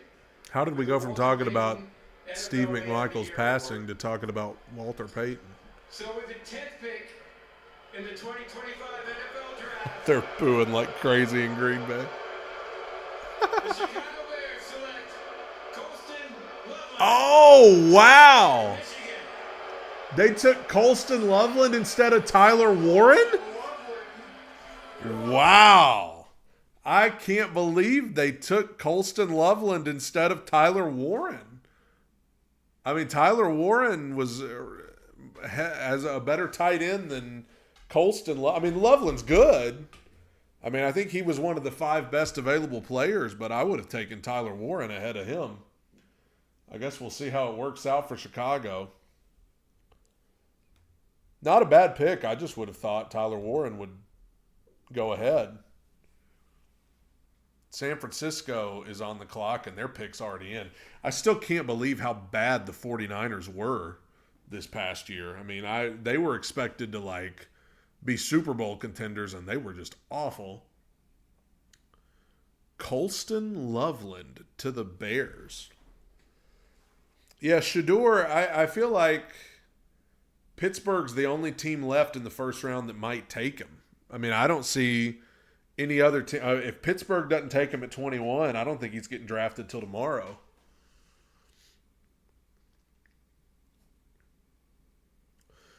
I mean, Colston Loveland, that just sounds like the name of a guy that you'll hear, and that's Colston Loveland, 2nd touchdown of the day. Oh, that's an interesting point, Ghost. Could the Cowboys take Shedeur? Can you imagine? I think the universe would implode if the Cowboys take Shedeur Sanders. Because you know Jerry's thinking about it. You know he's sitting there like, oh, man. Can you imagine we get Prime's kid in here? I feel like 49ers will go edge rush. I think you're about to start getting to some of the edge rushers here. I think the Niners will do that. Oh, man. Surely Dallas is not going to take Shedeur. They got Dak Prescott. I mean, come on. They got too many other needs. Ain't no way. Yeah, Jerry always wants the attention. Shedeur in Dallas would certainly be the leading headline out of this draft if that's what the Cowboys do. And it looks like we're going to commercial with the 49ers on the clock. Max said, do it, Cowboys. Let's light this fire. Yeah. We'll see. God, that would be a shocker.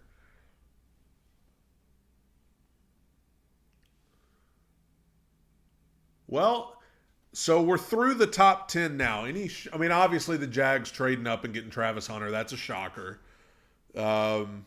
Really wasn't something that was talked about until today, and that's proof that, you can talk about all sorts of stuff leading up to the draft, but right up until the day of, you just never know. I didn't hear anybody talking about the Jaguars trading up until this afternoon. So Jaguars trade up, get Travis Hunter. That's probably the biggest shocker of the top 10. Other than that,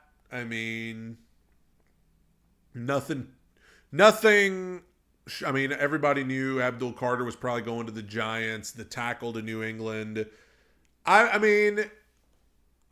think Cleveland was a wild card at 5, but them taking the defensive tackle from Michigan, I mean, that's not like a shocker.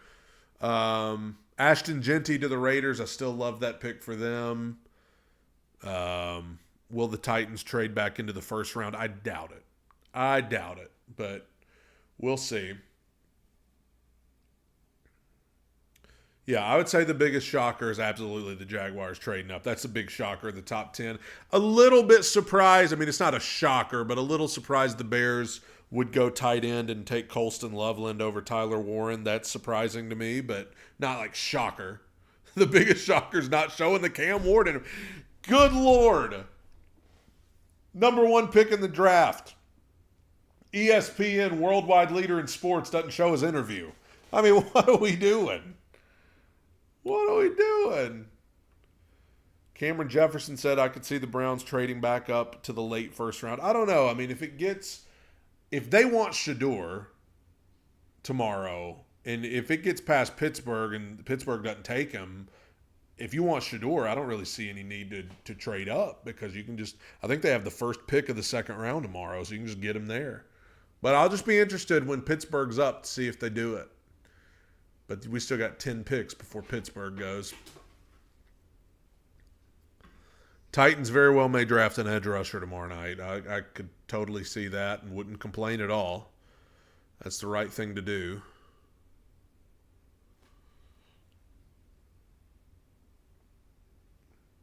I am surprised that the Bears took Loveland over Tyler Warren. If Tyler Warren had already been taken, then maybe I would understand, because that would have been the next best tight end. But that I don't think it was a shocker for me, but definitely a little surprising.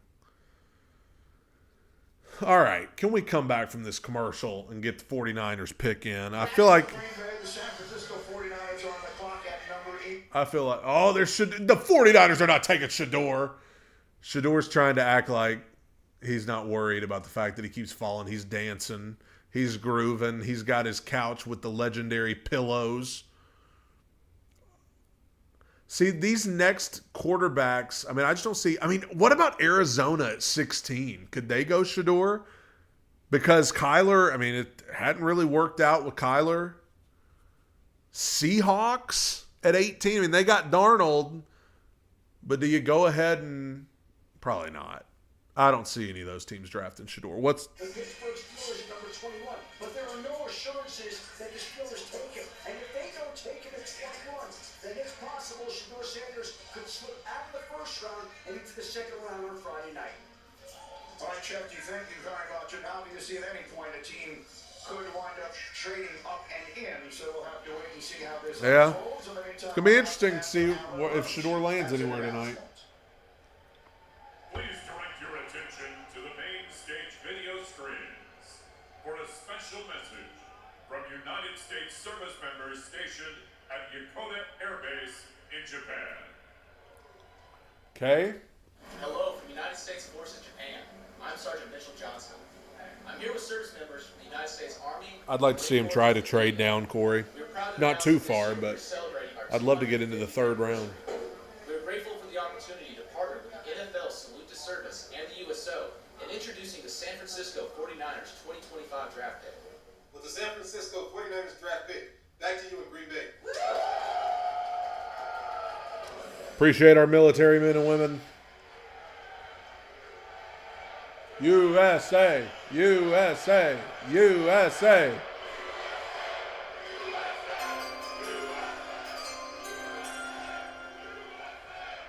Thank you to our men and women who serve in the United States military for your sacrifices to defend our country's freedom.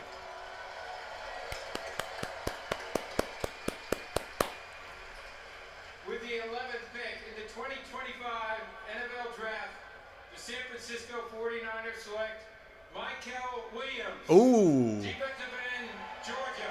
Yeah, that's a good player. I've seen a lot of people that were high on Michael Williams in the build-up to this.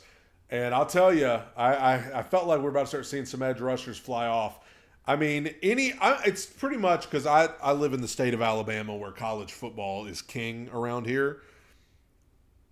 There's certain schools where, like, if you've got a guy from that school, it's like he's probably good. Georgia's one of those. If you draft a guy from Georgia, you're like, oh, that guy's probably good. And so Michael Williams from Georgia. But I've seen a lot of people very, very, very high on Michael Williams. So, oh, here's Dallas. Dallas is on the clock, everybody.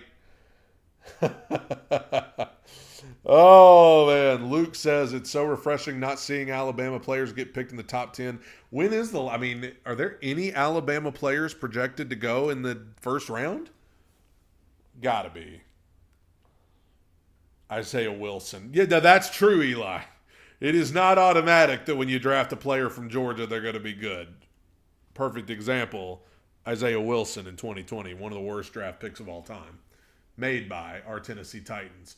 Cowboys pick is in.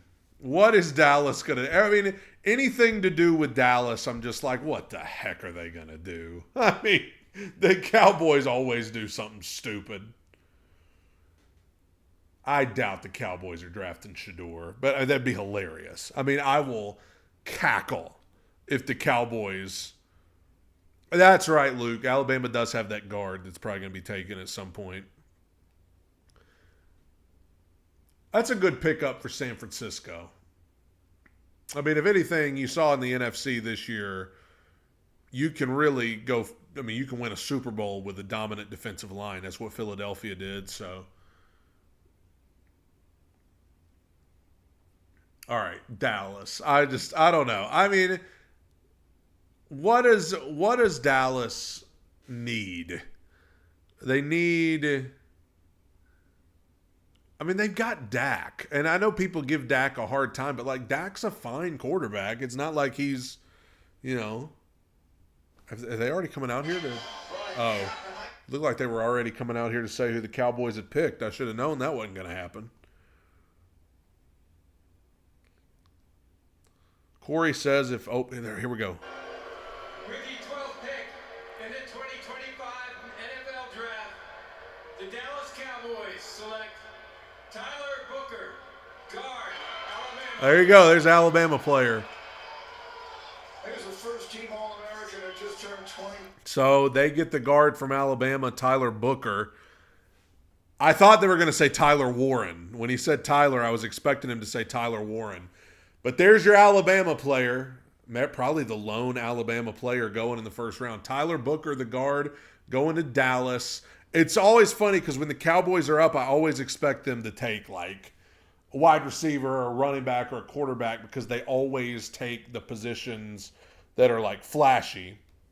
So it is surprising to see the Cowboys actually just make a responsible pick. They just picked the guard and there you go.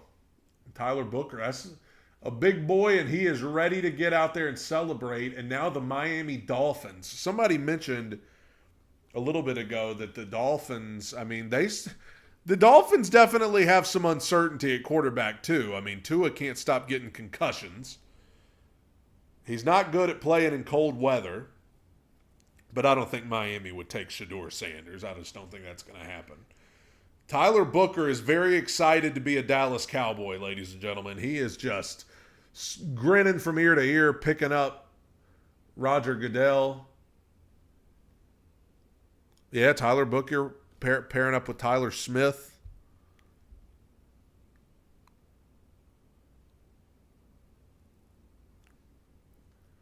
So who's up? Miami, then Indianapolis. Indianapolis is next after Miami.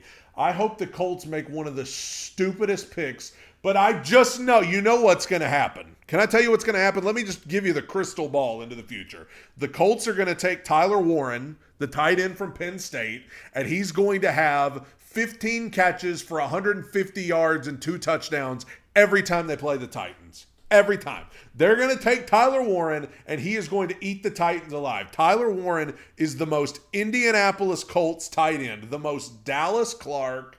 Who's the other guy? Jack Doyle.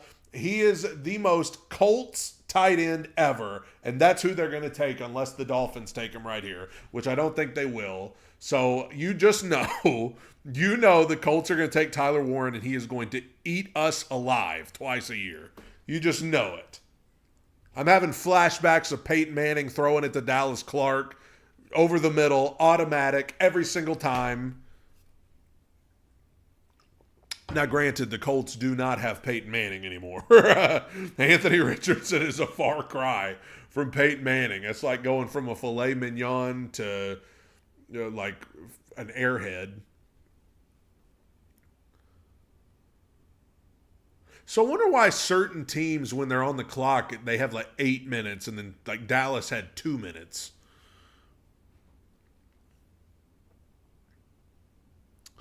Well, Corey, I personally think that's why the Sanders family is not in Green Bay. I think they probably suspected.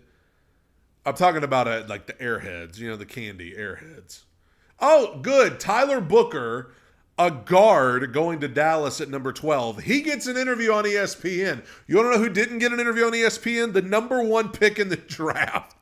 They could not have moved on from Cam Ward any faster than they did on ESPN. I don't know what they did on ABC. I don't know what they did on NFL Network. But on ESPN, they announced Cam Ward. He walked out. They held up the jersey, and then they were like, Jacksonville traded. They got Travis Hunter. They just could not move on fast enough. But Tyler Booker looks like he's cutting a wrestling promo. Looking right into the camera. Cam did not deny an interview because people watching on other channels saw it, and we got somebody in here tonight who's at the draft, and they said he was interviewed. So I think it was just an ESPN thing. I have talked about. I'm going to keep talking about it. It's disrespectful. Can you imagine them doing that to Caleb Williams last year? Can you imagine them glossing over Caleb Williams' interview? I think Tyler Booker just hit the Philadelphia Eagles logo when he was running out. He reared back and punched the Philadelphia Eagles logo on the wall. Oh, we're going to commercial. That's good. But the Dolphins pick is in. We got 179 people in here tonight watching. Everybody be sure to click the like button. Appreciate everybody's support. While we got a break in the action, I will say I appreciate everybody's support, not just tonight, but over the last little over a year especially. Anybody that has been listening to the podcast, watching the daily videos, my goodness, this channel, a year ago right now, I think I had like 700 subscribers, and now I'm getting close to 5,000, man. Appreciate you guys. Appreciate you guys that care at all about anything that I have to say about the Titans or any other team. The fact that I get to every day just talk about the Titans. Are you kidding me? Appreciate everybody. And thanks for choosing to spend your draft night here at Two Tone Talk, baby. Yeah, we're having a good old time. I think I had an out-of-body experience when they announced the pick for Cam Ward. I've been looking forward to it so long. I don't even know what I did. I have to watch it back later. I'll have to watch it back later. Appreciate all the kind words, everybody. One of the great honors to get to sit here every day. And literally, I got to give a shout out before they come back. I want to give a shout out to Titan Kong because I got very red. Yeah, I bet. I want to give a shout out to Titan Kong because Titan Kong was the influence. I have another channel where I do live streams every week. It's music related and people make requests. And one night, Titan Kong in the chat requested a video of somebody talking crap about the Titans. He wanted me to watch it. So I watched it and I cropped it out and I was like, I'm going to upload this on Two Tone Talk just to see if anybody cares. And it did really well. And then next thing you know, I started making a lot of videos just watching this is what I do in my life anyway, so I may as well film it. Watching ESPN or a podcast talk about the Titans, and a lot of times say very not nice things and just give my honest thoughts about it. And that's what kind of started the channel, taking off and gaining numbers. So I do owe Titan Kong a debt of gratitude because it was his or her, I think it's his, request that night that kind of because I was, wanting to get the podcast channel off the ground, and that helped do it. So appreciate you, Titan Kong. Yeah, I have a music channel. It's just my name, Brad Steele. I upload some covers and original stuff, do some reaction videos over there, talk about music a lot. It's got 200 and something thousand subs. Welcome back to Green Bay, where the Miami All right, Miami. Dolphins are currently on the clock. We are a dozen picks in to round one here of the 2025 National Football League draft. Just moments ago, the Dallas Cowboys selected Tyler Booker, if you were just joining us, for the Dolphins on the clock. I really don't know who the Dolphins are going to pick. What do they need? What do the Dolphins need? I hope they take Tyler Warren. Appreciate you, Titan Kong. I hope they take Tyler Warren so Indianapolis can't. With the 13th pick in the 2025 NFL Draft, the Miami Dolphins select Kenneth Grant, defensive tackle, Michigan. Well, that sucks because the Colts are about to take Tyler Warren. What'd I tell you? That's the only chance you had right there, is if the Dolphins took him and the Colts couldn't. So now the Colts are going to take Tyler Warren, and he's going to make us miserable for years to come. You just know. It's, written in the stars. You just already know. The Colts are on the clock, and they already know what they're doing. They're taking Tyler Warren, and that's just the end of our good time. They may take Will Johnson, but their pick's already in. Colts pick's already in. I need to put their stupid logo on the screen. Bunch of morons. Yeah, Miami taking the defensive tackle. That's one of those you won't even remember at the end of the night. You're going to think back over the draft and be like, who'd Miami take? Oh, yeah, the defensive tackle. The Colts ain't taking Shador. Big Hank. Chill out, Brad. He has hopes and dreams throwing him the ball. We'll be fine. Hey, you know what? They may go with Daniel Jones. Daniel Jones might beat out all hopes and dreams in training camp. You never know. Yeah, Colts are going to take Tyler Warren. I already know. I did a mock draft about a month ago, and I was in this exact same situation. I got the 14, and Tyler Warren was still on the board, and I knew then. I was like, this is going to happen for real. The Colts are going to take Tyler Warren, and he's going to make us miserable. Yeah, I wanted to get T-shirts made with hopes and dreams on it and sell it. I might still do that, if he's even still the quarterback going into this season. I had a dude, I have a Colts fan that watches the channel, and I do appreciate him because he's a nice guy. He watches my videos and everything, and he interacts with me on X. He's a Colts fan, diehard, and he tried to come up in my comment section yesterday talking crap about Cam Ward. About, Cam Ward, you're going to be right back here in 2 years. You're delusional if you think he's going to be anything. I got on his account, and like the first tweet was him promising that Anthony Richardson would have a breakout season this season. I was like, dude, you just lost all credibility with me. You can't talk to me about being delusional. And the first thing I see is you talking about Anthony Richardson having a breakout season after what we've seen from him.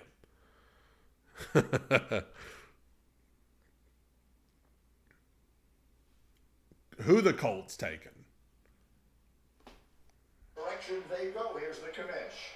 Wow, okay, we're moving along here. With the 14th pick in the 2025 NFL Draft, the Indianapolis Colts select Tyler Warren, tight end, Penn State. Well, they had to be doing a dance in their draft room. This could not have fallen better for the Colts. Tyler Warren is the best tight end in Penn State's rich football history. He won the Mackey Award as the top tight end. I told you. Catching I told you. I told you it was going to happen. To be a 16-game season for that. It was written in the stars. I mean, my God. It's the most obvious thing in the world. There's your next Dallas Clark. There's your next Jack Doyle. There's your next big tight end that the Colts are going to have, that's going to, every time they play the Titans, have 150 yards and 2 touchdowns. You started to, he even has number 44. You remember what Dallas Clark's number was? 44. The only difference is Dallas Clark had Peyton Manning throwing the ball. He had the sheriff throwing him the ball. Tyler Warren's gonna have if Peyton's the sheriff, Anthony Richardson's Barney Fife or something. I don't even know. He's Otis, the drunk guy in the jail cell. For anybody that watches Sandy Griffith, Tyler Warren to the Colts. I told y'all. I called that I actually called that a month ago. I just didn't make a big deal of it on the channel because I hoped it wouldn't happen. The only reason I'm tripping over it, Chandler, is because the Dolphins took the defensive tackle, right, from Michigan? And now the Falcons. What are the Falcons going to do? I got good friends who are Falcons fans. And I'm sure they're wondering what the heck the Falcons are going to do. They wanted them to trade back, but I don't know if that's going to happen. Max, yeah, we're calling on the name above all names tonight.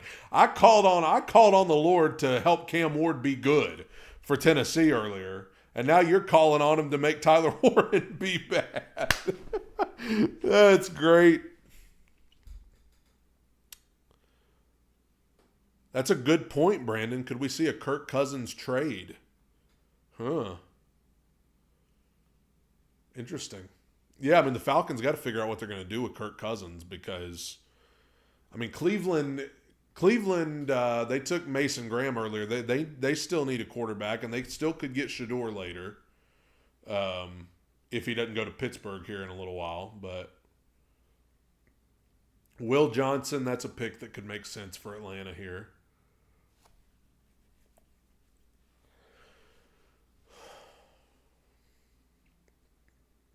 Keep feeding my delusions. Hey, if Tyler Warren is not good for Indianapolis, it's gonna be because of who's throwing the ball, or rather, I should say, who's not throwing the ball. Oh, we're going to commercial. That's good. But the Falcons pick's not in. The Falcons could still trade out here. I got friends who are.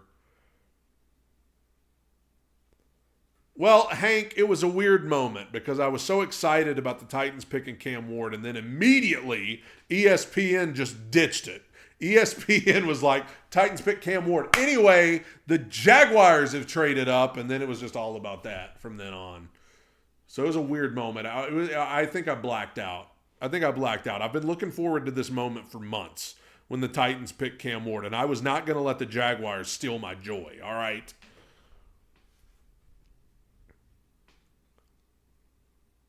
Taking the Falcons a little while here. Could the Falcons be working on a trade?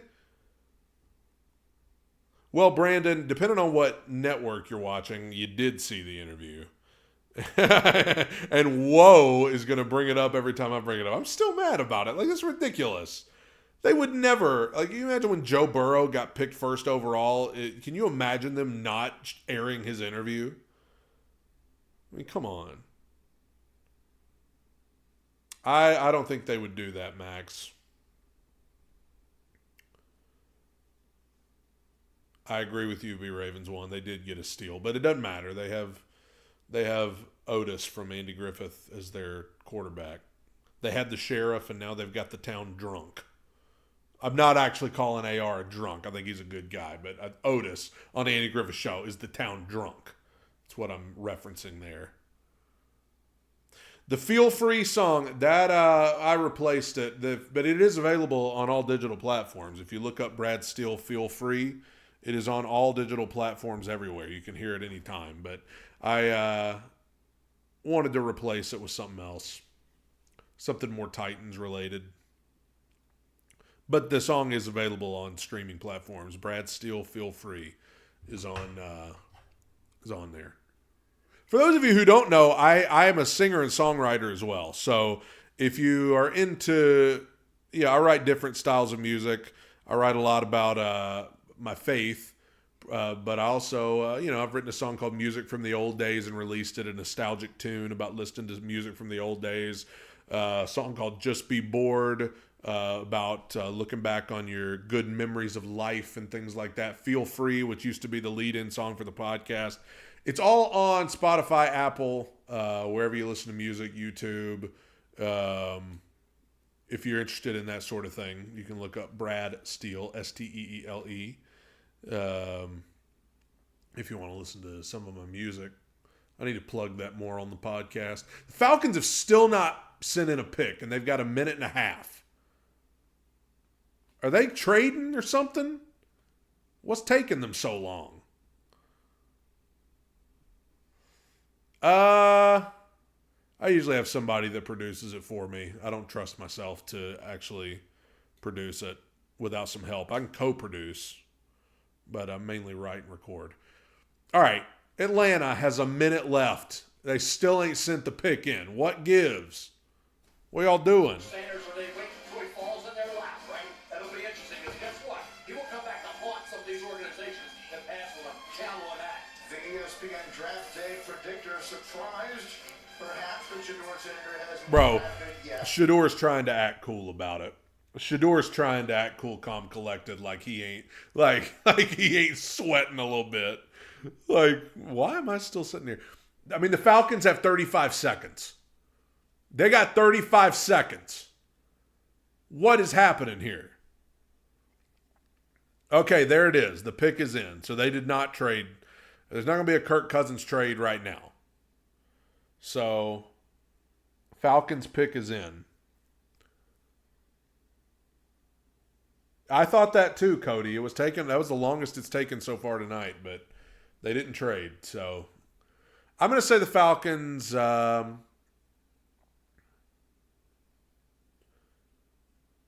Falcons need edge rushers too. Falcons could go edge rush here.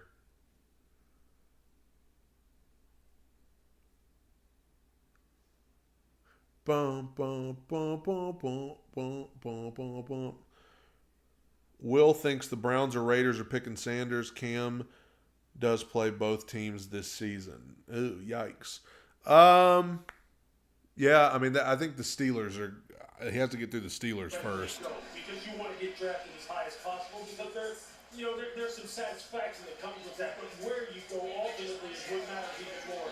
And he just needs to get to the right place now. And what we're showing here is a look at the uniqueness of Lambeau Field and Green Bay. This is just across the street. These are just people in their home celebrating and enjoying themselves here in the shadow of... Okay. Can we get to...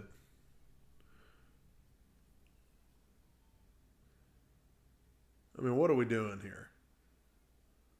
Well, the Falcons took 10 minutes to send in their pick. We should be ready to go. So, a special place to hold this extraordinary event.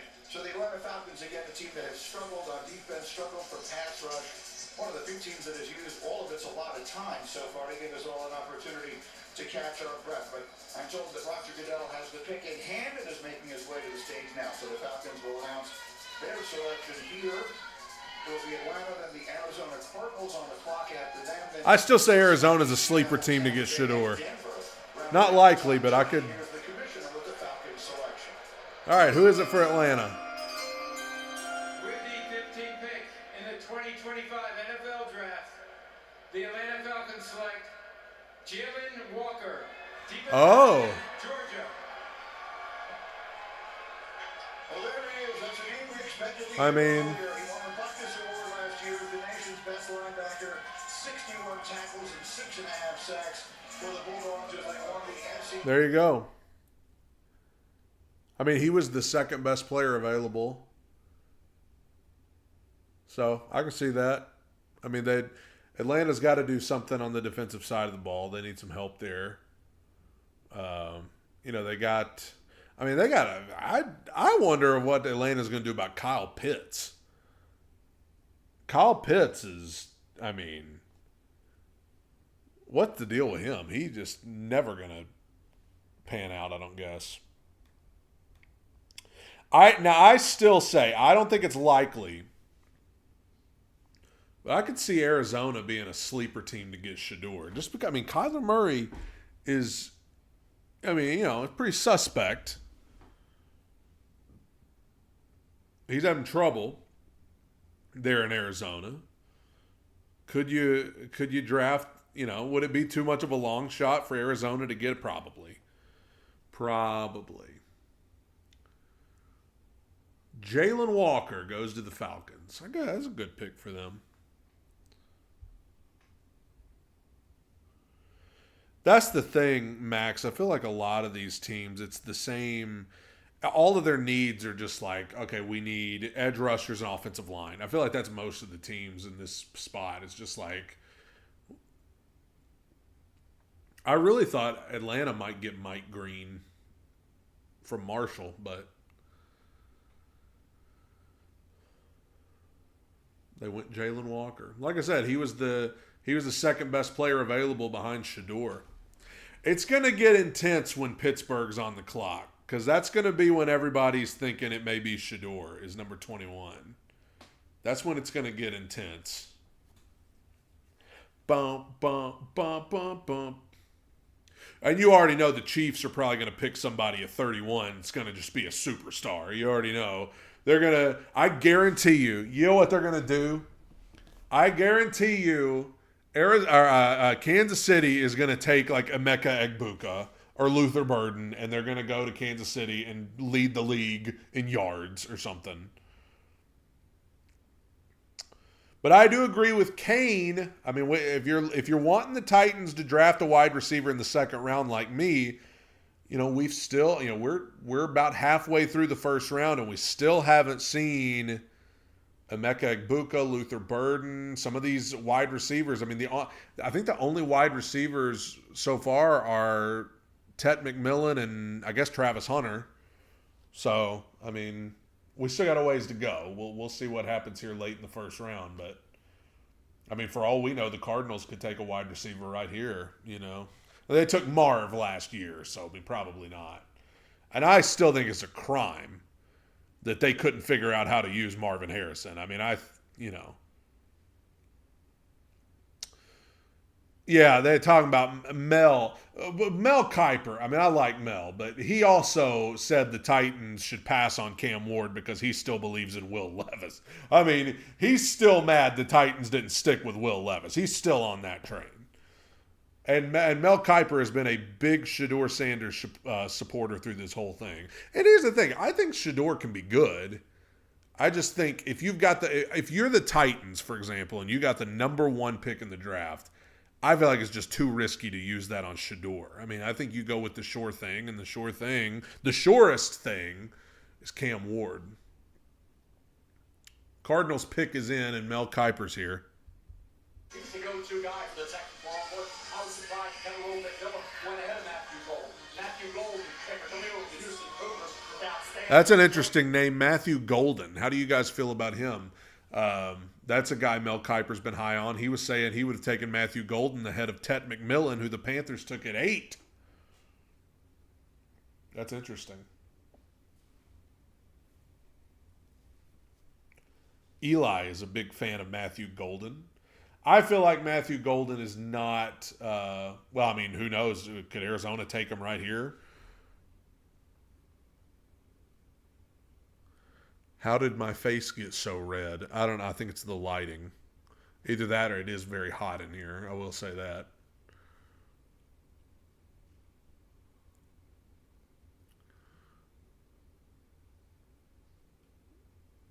I mean, I'll never understand why, if the pick is in, why are we taking forever?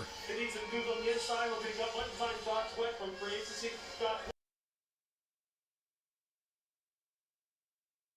They still do know Steve wide receiver.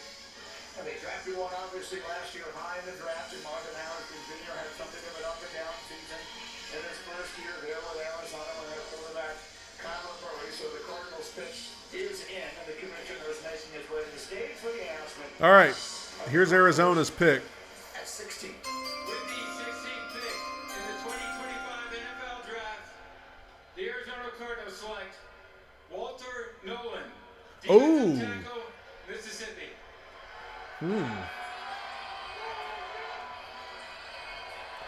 They take the defensive tackle from Ole Miss. I saw a lot of people had him going around this area. That's the 3rd or 4th defensive tackle taken in the first round.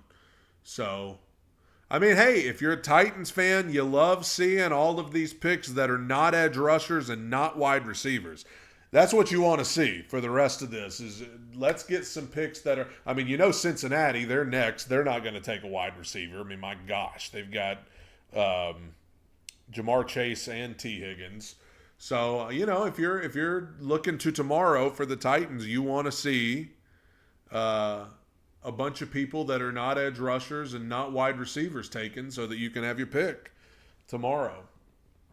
Now, the Bengals are on the clock. I don't know what, the Bengals could very well go edge rush right here. But you could say that just about every team in this thing. Everybody needs edge rushers.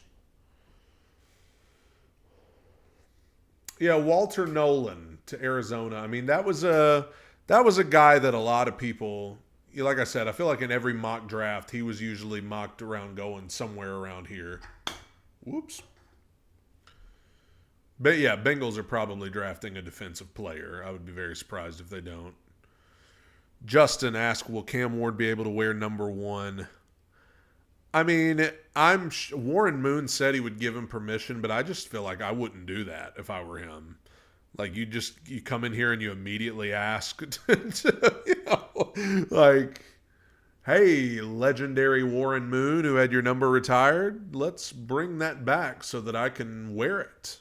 I mean, you just change your number, but I just don't want him to be number 8. I'm sick of quarterbacks wearing number 8. It never works out.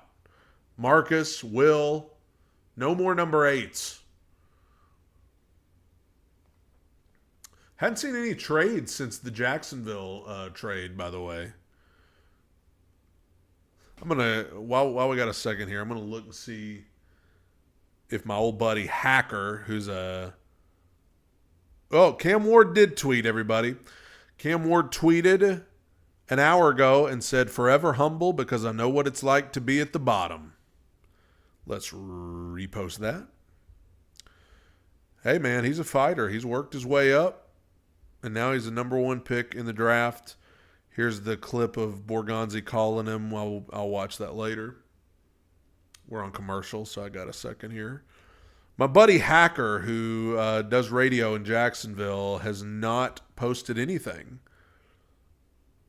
since they made the big trade tonight. That's interesting.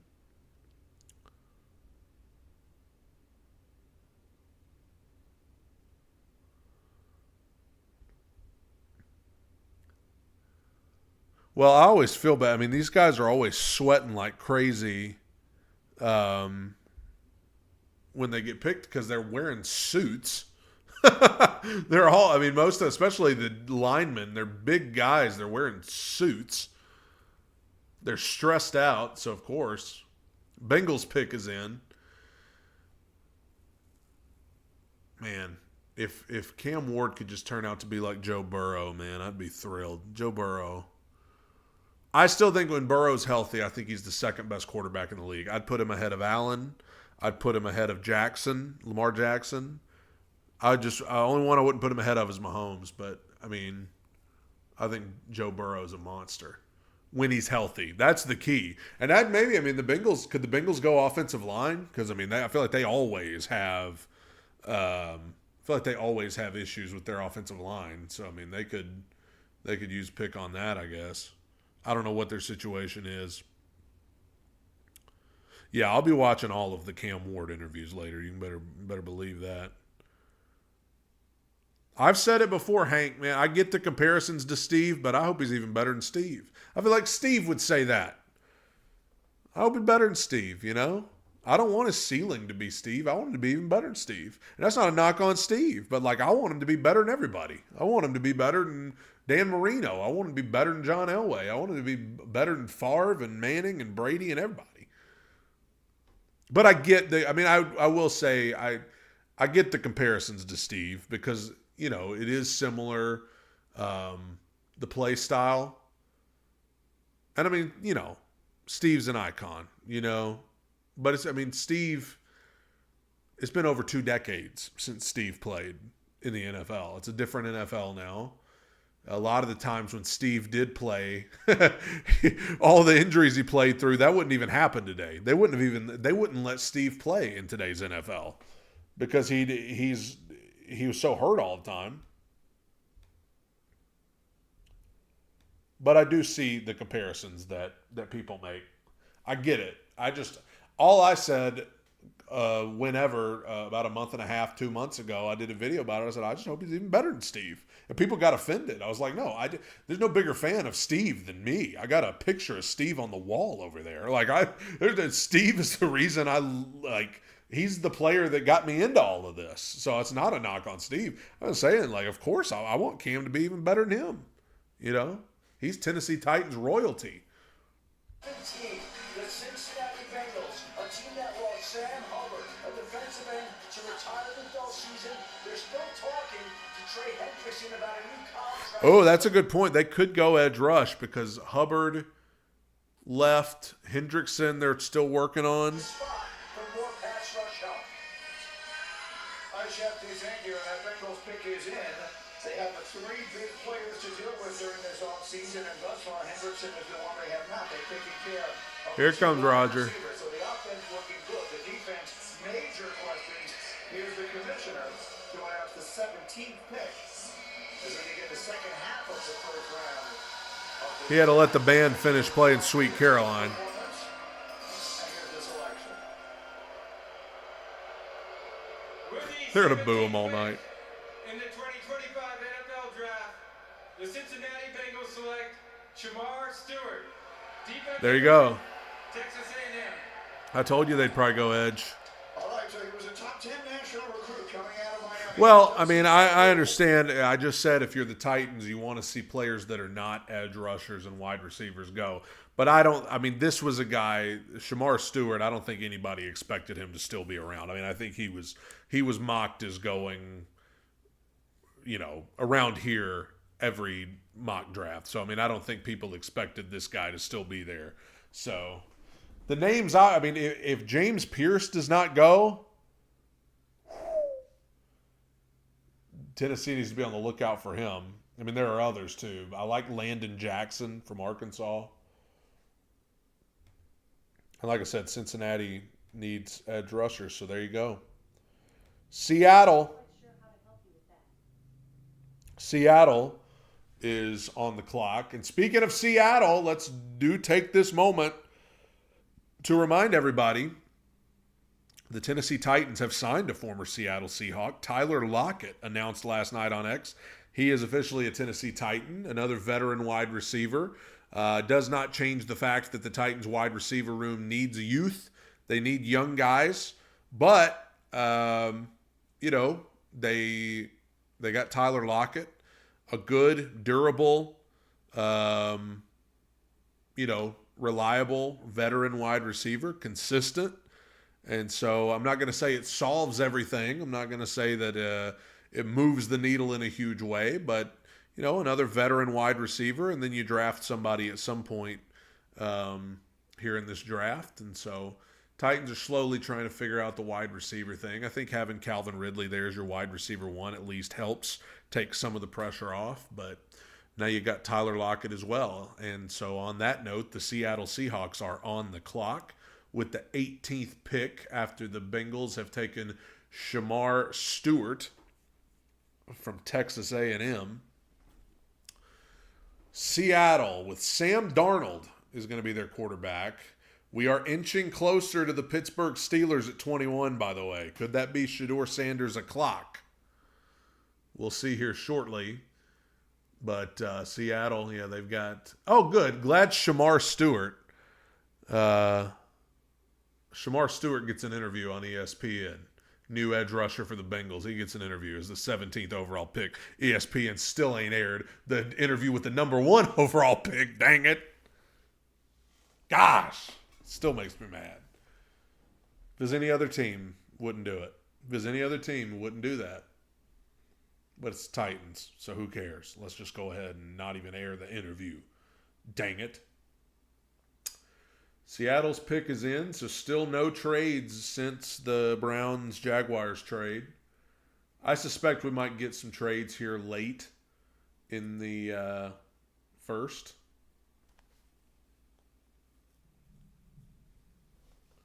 But still, that Jaguars trade to move up and get Travis Hunter.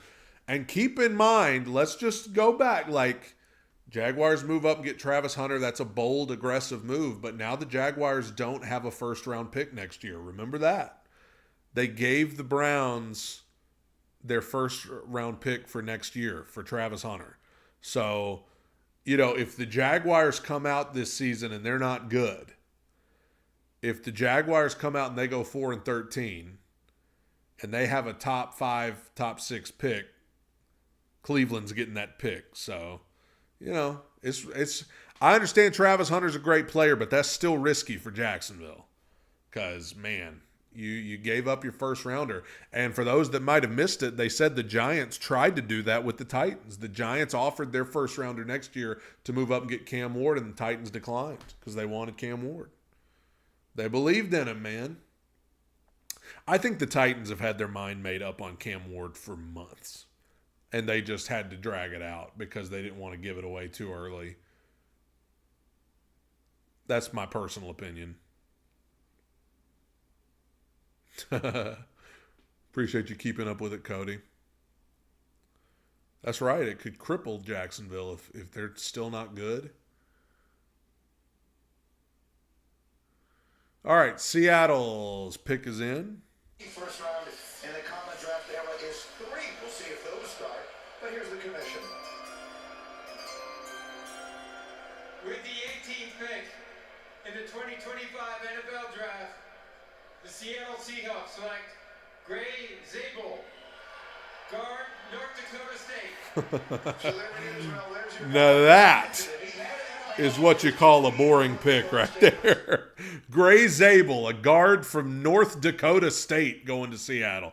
But it's one of those things, man. It's kind of similar to Peter Skoronski for the Titans a couple of years ago, man. It's like the most not flashy thing in the world.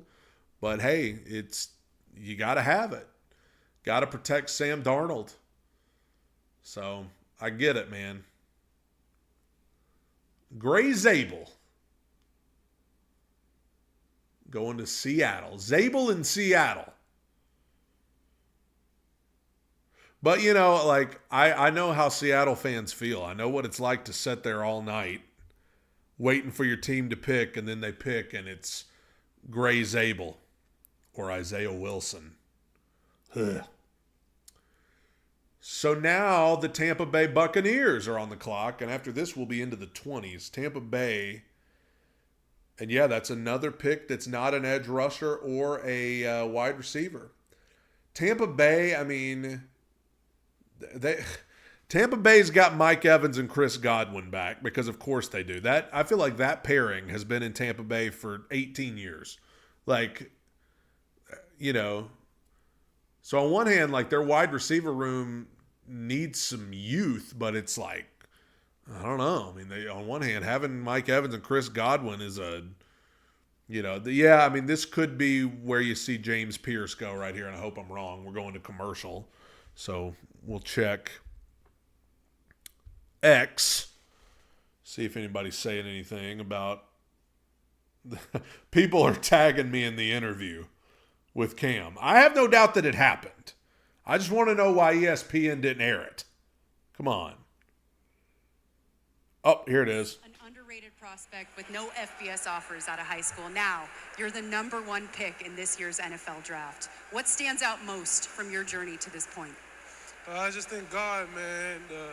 The hard work that I put myself through, and just the he's tore up. Unbelievable work ethic that I have. I just always have faith. He's prospered me. In this moment, my parents, they really pushed me to, get to where I am. I can hear that emotion in your voice. Where's that coming from? I would say the little kid in me who wanted it. Congratulations, Cam. Thank you. Yes, sir. Little kid in there wanted it. That's awesome, man. Good for him. Good for him.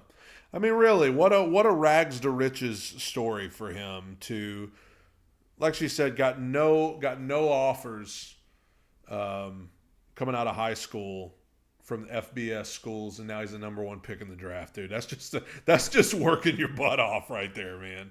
And you could tell he was emotional, had that shaky voice going, trying to hold it together.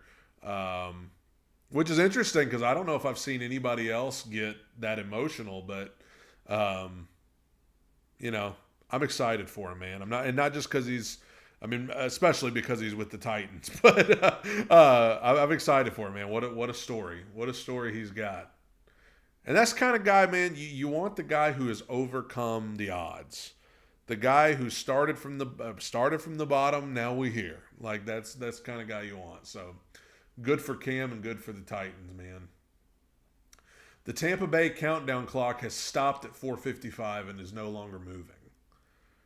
So, are we just giving Tampa Bay extra time? I'm going to guess the clock's just malfunctioned. Cam Ward, baby. I mean, here's the thing.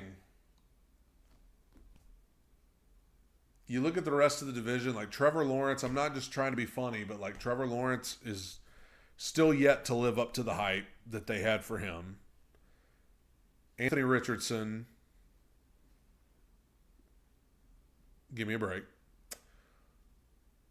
And then C.J. Stroud, who is still great, but it tremendously regressed in year 2. I'm not going to say that it's just there's no hope for him, but I mean he regressed pretty significantly in year 2. So definitely feels like if Cam Ward can come in and be good, man, sky's the limit. 2005 NFL Draft, the San Francisco 40. Oh, they're for some reason talking about Aaron Rodgers and Alex Smith. Aaron Rodgers, I mean, listen. What does Aaron Rodgers do if the Steelers take Shedeur Sanders here at 21? They're just like, all right, well, I guess I'll just retire. I guess I'll just get the heck out of here then, you know?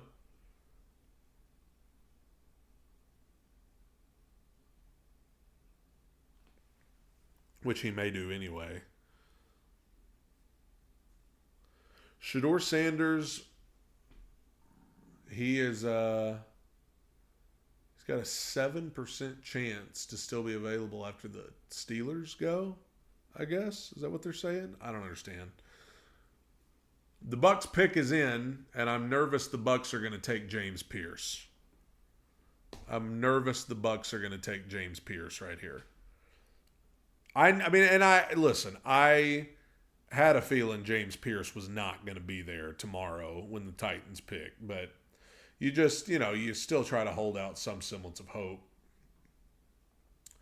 Shedeur still trying to act like everything's all good in Canton, Texas, with his legendary pillows. Trying to act like he's not concerned about. Would you rather take Jelly Roll?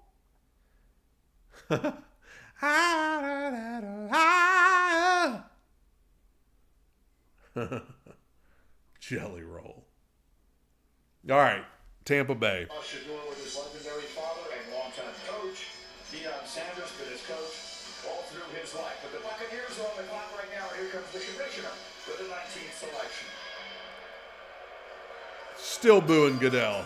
19 picks in. With the 19th pick in the 2025 NFL Draft, the Tampa Bay Buccaneers select Ebuka. No! Wide receiver, Ohio State.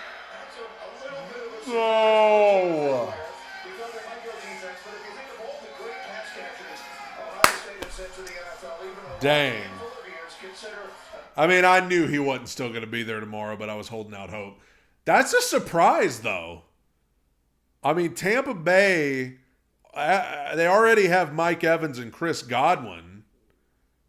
And I said, like, they do need some youth in that wide receiver room, but I didn't think they'd go with it there. So Emeka Ebuka goes to Tampa Bay. A lot of people thought the Titans would have a chance to get him at 35, but it is not happening. Emeka Ebuka goes to the Bucs. Wow.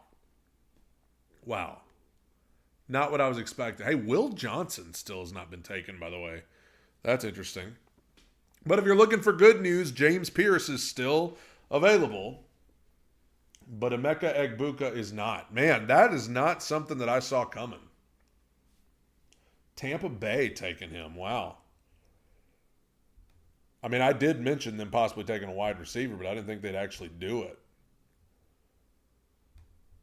Wow.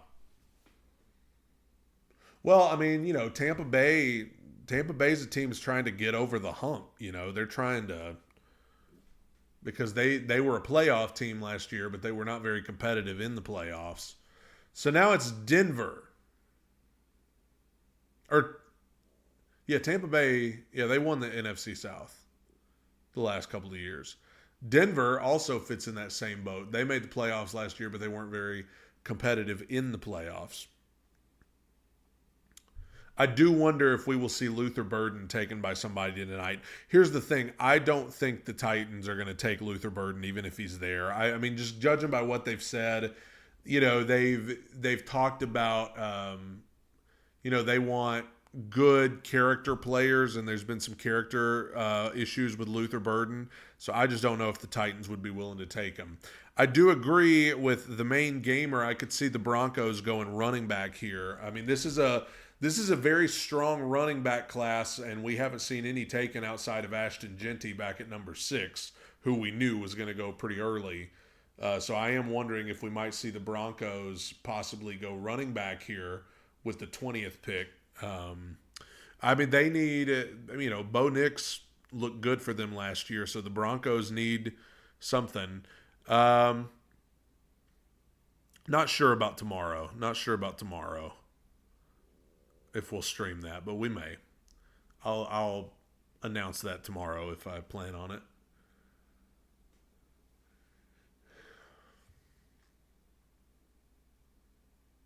I will say, like I said, it's a lot more fun to watch this draft when you know your team took hopefully their next franchise quarterback number 1.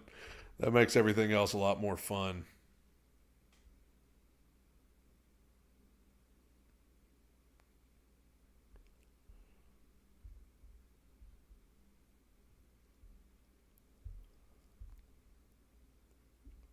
My timeline's just flooded with Cam Ward. It's what it should be, though.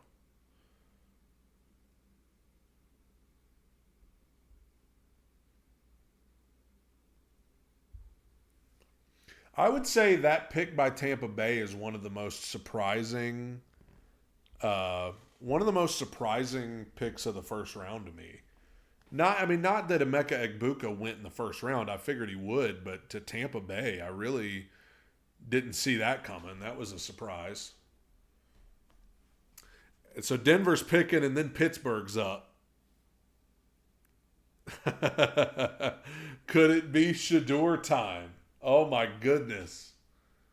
That's going to be something. Because as Schefter said earlier, if Shador doesn't go to Pittsburgh, he's not going in the first round unless somebody trades into the first round, which is still possible. But the chances are great that if he doesn't go to Pittsburgh, he's not going to anybody in this first round. Does anyone think Borgonzi is trading up for Pierce tonight? I doubt. I still think the Titans are going to try to trade back in the second round to try to get that third round pick. I don't know how successful they'll be, but I think they're going to try.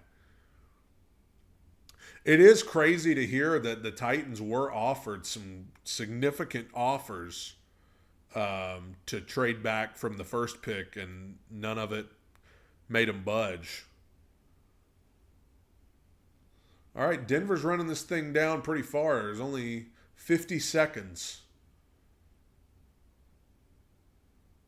Could Denver have a trade working up here? Is somebody going to try to get ahead of Pittsburgh to get Shador? No. The pick is in. The Broncos are not trading. There was like 2 seconds that I wondered if that could happen, but that is not happening. The Broncos pick is in. I think the Broncos could very well go running back right here. Like I said, it's a strong running back class, and I think running backs are going to start flying off the board next round.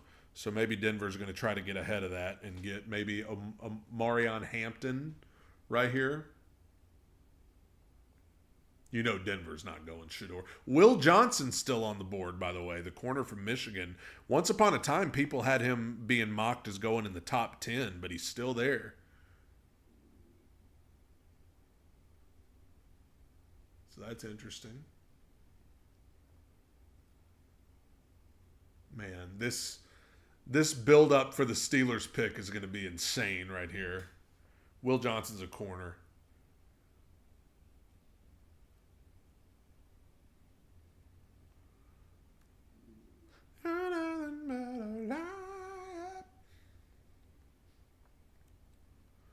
Matthew Golden, he's still there.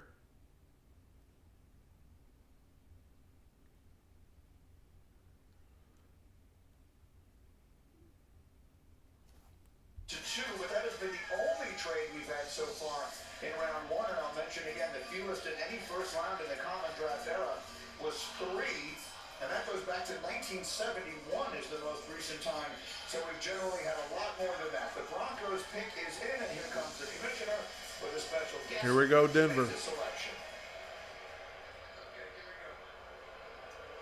April is World Wish Month, and the NFL is proud to support the life-changing wishes that Make-A-Wish grants. Yes. One of those wishes will be coming true right now. Sam is a 17-year-old Broncos fan who has bravely battled cancer. Wow.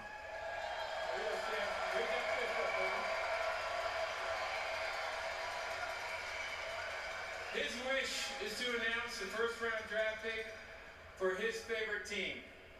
Please join me in cheering on Sam as his wish comes true. Take it away, Sam. That's cool.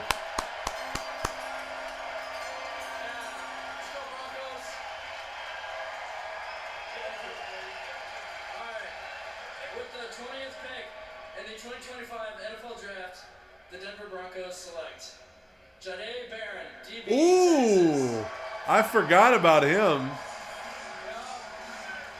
Jahdae Barron. Jahdae Barron, the young man grew up in Austin. I forgot about him. But, I mean, there were some people that had him going in the top 10. So, I mean, that's a pretty good pick for Denver. And maybe they're planning on going running back later. But Jahdae Barron goes to the Broncos. All right. I forgot about him. I don't know why I forgot about him. But look who's on the clock now, ladies and gentlemen. The Pittsburgh Steelers. Is it going to happen here? Is it going to happen? Is it time for Shedeur Sanders?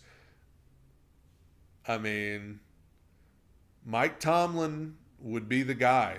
Mike Tomlin would be the guy to help him. And I'm sure they are going to stretch this out as far as they can to create the intrigue. Appreciate your Russell rants. Jack Sawyer. I think Jack Sawyer really, his stock has gone down a lot since the combine and everything.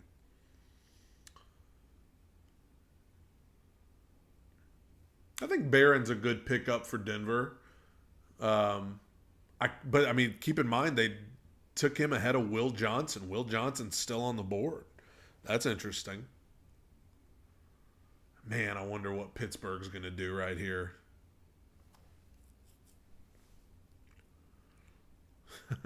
Yeah, the Titans could just, if Shedeur's there at 35, they could just take Shedeur then, and then you get the best of both, you know. Just kidding, everybody.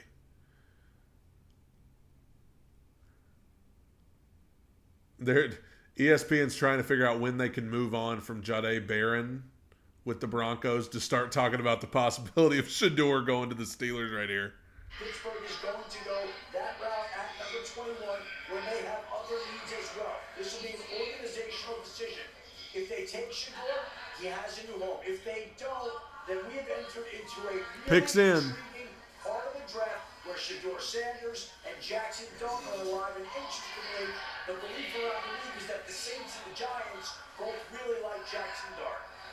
So, Chucky, there's an irony in all of this, Mel, because you keep making the comparisons to Aaron Rodgers and the way that he slid through the draft, and now perhaps Rodgers playing some role in Pittsburgh's decision as they make this pick here at 21. But we're waiting to see if this is the spot. Shedeur Sanders will finally hear his name called.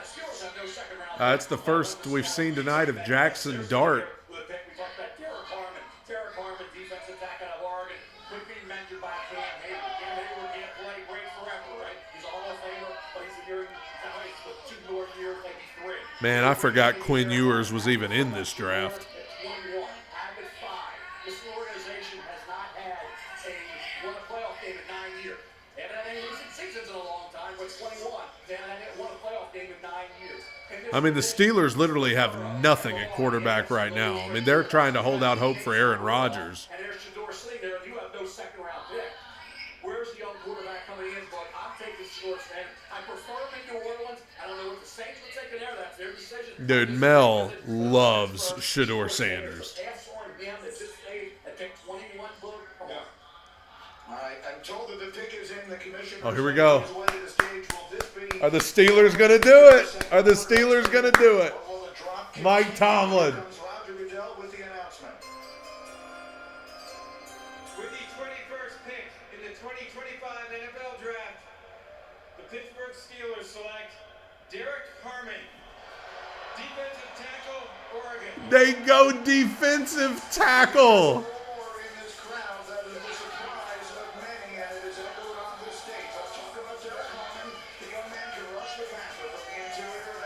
I mean, Derek Harmon's a good defensive tackle, but like, I mean, is Shador like?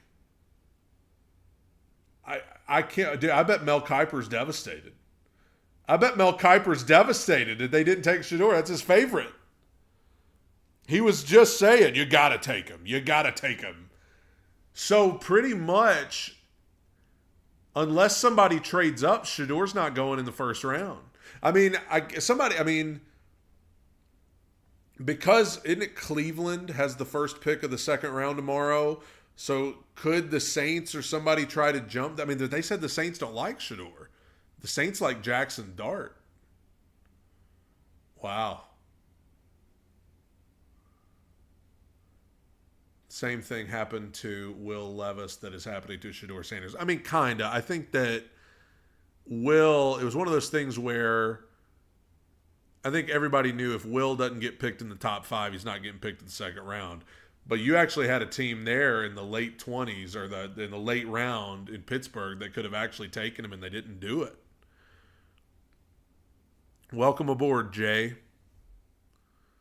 So Derek Harmon to the Steelers, the defensive tackle from Oregon. That's a good pick. I mean, a lot of people were high on him. And now the Chargers, I need to change out the graphic there, but the Chargers are on the clock now. Wow. I mean, and so if you're Shador, you got to know, like, the Steelers didn't take me, so I'm probably not going to, because, I mean, the Chargers ain't taking him. The Packers ain't taking him. The Vikings ain't taking him. So, I mean, any team that is picking this late in the draft probably already has their quarterback position sealed up. But, I mean, who knows? The Packers do love taking quarterbacks and letting them set for years, so maybe they take Shador and let him set behind Jordan Love. That's not going to happen, but my question, I mean, if Pittsburgh, didn't Mel just say Pittsburgh doesn't have a second round pick? So who, like, what are they going to do? I mean, I guess you have to just hope Aaron Rodgers comes there, but if he retires or does something stupid, I mean, there's nobody left unless they go for Kirk Cousins. I mean, the Steelers could go for Cousins and try to bring him in, but like, that's nothing new for the Steelers. The Steelers always bring in the older quarterback who's past their prime. So I don't know. Chargers are next. What do the Chargers need? I mean, like I said, I feel like most every team is about the same. Teams need edge rushers, offensive line. Would the Chargers go wide receiver here possibly? I don't know. Again, Will Johnson's still there. That's a good point, Max. I mean, you know, if the Steelers don't have a second round pick, could they try to bring in Will Levis? Does that open the door for Will Levis to come in? Who knows?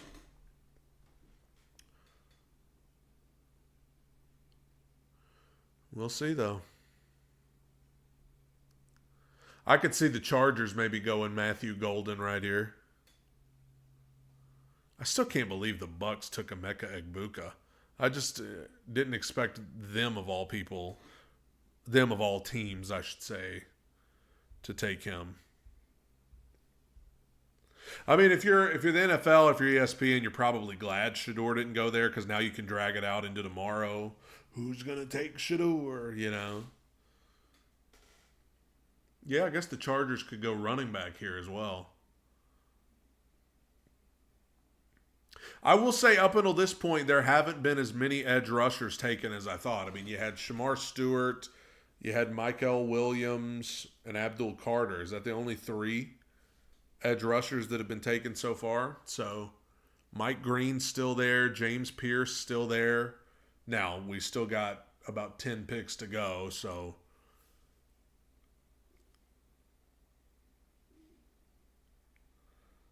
true. Now, the Chargers did give up Bosa, so the Chargers might go edge rush right here.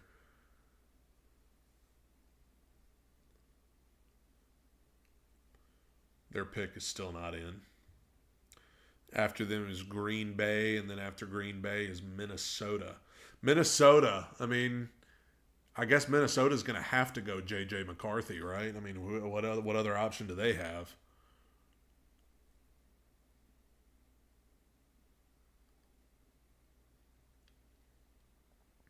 What's up, Sam? That's an interesting prospect. Could the Rams take Shedeur Sanders? I mean, they got to figure out a contingency plan because Stafford's probably only got a couple of years left, and then you got to have somebody, you know, Shedeur in L.A.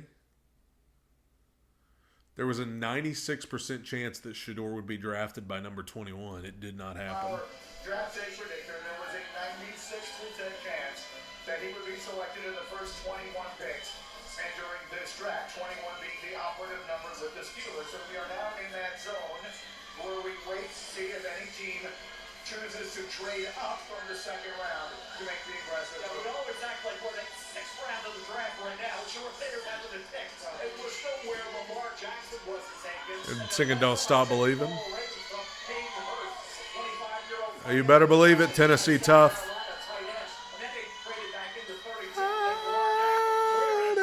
Stop. There's Lamar Jackson. That miss of the pocket pass. Johnny Unitas, cut by the Steelers, passed over, right? No matter what. Dan Marino passed over for Cal Davis and O'Brien, right? Joe Montana. All right, they're playing a little Billie Jean back there. Hey, man, you have to live like Ryan Leafo in football. Always take the number 1 overall. Matt Ryan. Dick Long went ahead of Matt Ryan. It's up so far something for Cat Henny over Matt Ryan. How's that work out, right? Dude, Mel Kiper is pleading Shedeur Sanders' case. I don't know if I've ever seen Mel go to bat this much for a quarterback. He is just bound and determined that Shedeur Sanders is awesome. And he is just going to keep going. They didn't like him now. Now you get burned 9 out of 10 times by passing on these guys. I don't know if it's that the NFL doesn't like him. I think the NFL is saying that those quarterbacks, maybe like Shedeur Sanders, they don't do anything special. So we talked about earlier in the show about people getting wild with the all-platform throws and all these different things. Shedeur Sanders plays quarterback in the pocket, and maybe they're not valuing that. Are the Chargers going to make a pick? They've got 12 seconds. We've got to do something special. The first thing that quarterback risks, guys who we suspect the most from helping quarterback, that the first thing that they talk about. 2, 1. What does it take to play quarterback at a high level in the NFL? They don't say, well, Okay, the pick's in. They say exactly what you said in your own highlights. Decision making, yes. Accuracy. That's what they say. Shedeur has made great decisions in the pocket, outside the pocket. When he's getting his head knocked off, he can make great decisions. He throws the football with accuracy. The whole arm strength thing, I mean, come on. Look, how many times? He's a nice passer of the football. It's as simple as that. He just is. Dude, I'm just going to say it. And I'm not the type of person, like, I hate to even say this. If Cam, no, I'm not going to say it. Judging the landscape right here, we don't need to pay top 15 prices, top 20 prices. Heck, we may not even need to pay first round prices. Doesn't mean I agree with it, but they need to know. That's the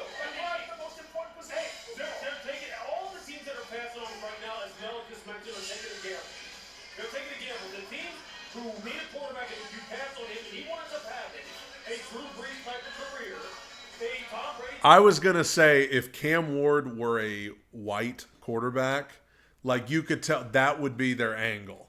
Like, and I'm not a person who like wants to bring that into like the thing, but like, you know, like that's what they wish is that they could be like, well, it's because, you know, but because that's not a thing, they're trying to find some angle to come at this and be like, well, Shador is not getting picked because of, like they're trying to come up with, yeah, maybe you're right, Kyle. Maybe it would be like a Twitter thing, you know, where it's like, well, clearly the reason one got picked over the other. Like, that's kind of, like, a lot of times the angle they would take.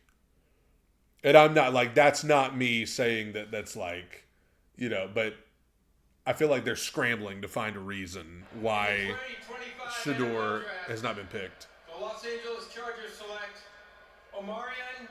Ah, there's the running back. North Carolina. Mel, a player you back-to-back monster seasons for the Chargers. I knew we weren't getting out of here without more running backs being taken because Ashton Genty was the last one taken at number 6, and now the Chargers get Omarion Hampton. I mean, listen, if there's anything we saw in the playoffs, it's that the Chargers need more weapons. And, you know, Justin Herbert really kind of melted down in the playoffs. So you bring in a running back to help him. So Jim Harbaugh going to bring in Omarion Hampton and run the rock. You already know. Green Bay is up. Houston is coming up here in a little bit because you already know they're probably going to be going offensive line. But first, we got Green Bay. Yeah, Chargers are going to be running the ball with Hampton. And then, you know, like, I feel like the Chargers are going to be a very boring team to watch because, you know, they don't have any, like, elite wide receivers. They're going to run the ball. They're going to do a lot of, like, short stuff. I'm going to say Houston goes that tackle from Ohio State. Josh Simmons, I believe is his name. I'm going to say Houston goes with him because they, you know, they need help on offensive line. They got rid of some guys so far in free agency. That's not a bad pickup for the Chargers to take Omarion Hampton. Texans will get Shador. Bum, bum, ba-da-bum, bum, bum, ba-dum. I am going to be curious tomorrow to see if there's a Will Levis trade. Because, I mean, they may not. They may just do kind of the thing where they do kind of the Malik Willis thing where they let him go through camp, they let him play in the preseason, and then they trade him closer to the season for a draft pick. But I don't know. Maybe they pull something off tomorrow to try to, I don't know. Maybe they try to get into the 3rd round or something. But, I mean, if you're not getting anything worth crap in a trade, then you may as well just... I don't think they're trading Jeffrey Simmons. I don't think that's going to happen.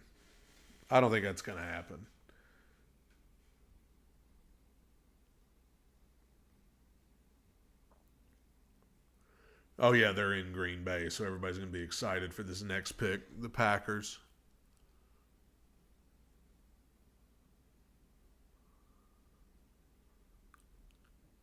Do you think there's any chance Jackson Dart gets drafted ahead of Shador? Like, because they said it was the Saints and one other team, maybe the Browns, that, like, they said they liked Jackson Dart more. Can you imagine the outrage if Jackson Dart gets drafted ahead of Shador? The Giants. Okay, it was the Giants that liked Dart.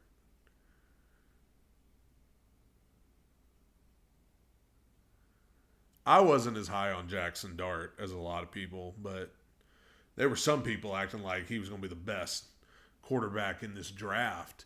And that's the thing, like, this quarterback class as a whole is not the best, but I still think Cam Ward would have been a first-round talent any year. Like, I'm not saying he would have been ahead of Caleb or Jaden Daniels or Drake May last year, but I said this the other day, you can't tell me there's that big of a difference between Cam Ward and J.J. McCarthy.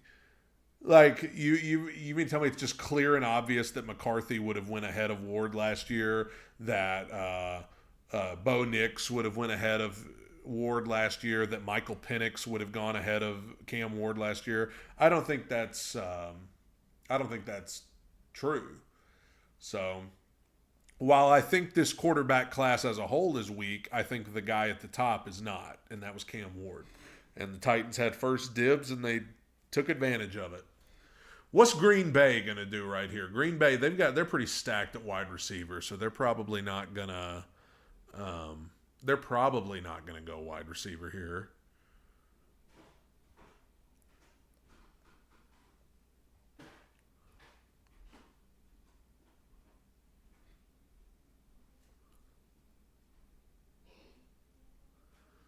I mean, you remember in the bowl game, Shedeur had New York Giants cleats. And that was when he thought the Giants were going to have the number 1 pick in the draft. Dang. Yikes. Yes, Will Johnson is still on the board. That's a surprise. I wouldn't have guessed that he'd still be around this late. Do you think we go wide receiver? I don't know. I mean, I'm leaning toward edge just because I think they've made it clear they're not going to go wide receiver. My wife's giving me a little love right there, showing some support.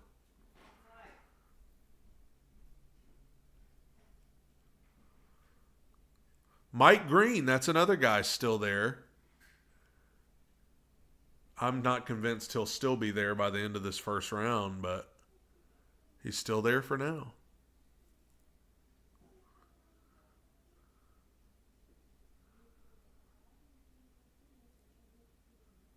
Minnesota's up next. I don't really know what they're. Luther Burden. I feel like Luther Burden's going to fall even further than the Titans in the second round. I think there's just some real questions about off the field character stuff with him.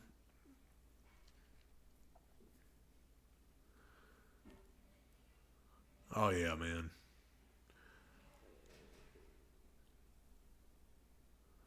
Green Bay's taking this thing down. We got a minute to go, and the pick's still not in. Luther Burden was labeled a diva. That's why I don't think the Titans will take him. They said they wanted. Oh, pick's in. Pick is in for Green Bay here. I have no clue what they're going to do. But their fans are excited. Just popped up on the screens here, as you can see on your screen as well. So the Packer fans all in attendance, waiting to hear who their team will add in this first round tonight. It's been a fascinating first round. Again, we've had only one quarterback come off the board. We've had only one trade. There have never been fewer than there haven't been another quarterback since Cam. Round trades. And the last time that we had that few was back in 1971. So the Packers will make that pick here at 23. The division rivals, the Minnesota Vikings, will be up next at 24, followed by Houston, and then the Rams. So we continue to wait for spots where a quarterback may go, and now we're looking here at the Green Bay Packers, set to make their pick. So the pick is in. I'm told the commissioner will be making his way to the stage. Here comes the commish. Team that had some good moments last year, made a playoff run, but played in such a tough, competitive division. The Vikings obviously had that great year, and the Detroit Lions. Appreciate it, Cody. Defensive injuries, finishing as the number 1 seed in the NFC, falling short of that playoff run as well. So the Packer fans here dancing and singing. Yeah, Green Bay might take Will Johnson right here. Is finally now going to make his way out, and so the pick is ready. And here comes the commissioner with a very special guest who will be very well received. Who's the guest? Okay, Green Bay, it's your time. To make this historic pick, please give it up for first team All-Pro, Pro Bowler, 2-time Super Bowl champion, and Packers president and CEO, Mark Murphy. Yeah. Thank you, Roger. How about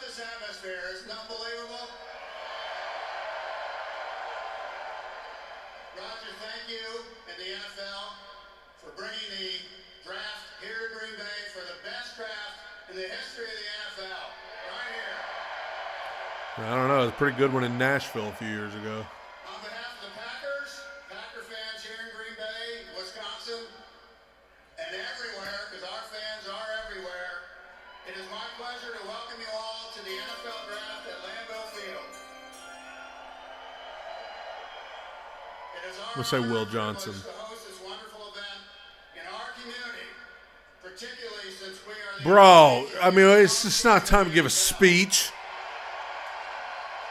Just announce the pick. Just out of curiosity, how many of you are owners? Yes. We also have the best owners in the NFL. Bro, come on now. And we also want to celebrate This ain't the Oscars. our fans. It dates back to the early days of professional football. Bro. The 23rd pick in the 2025 NFL Draft, the 13-time world champion Green Bay Packers, for the first time since 2002, draft a wide receiver. Oh, man. Matthew Golden. Wow. They go Matthew Golden. Wow.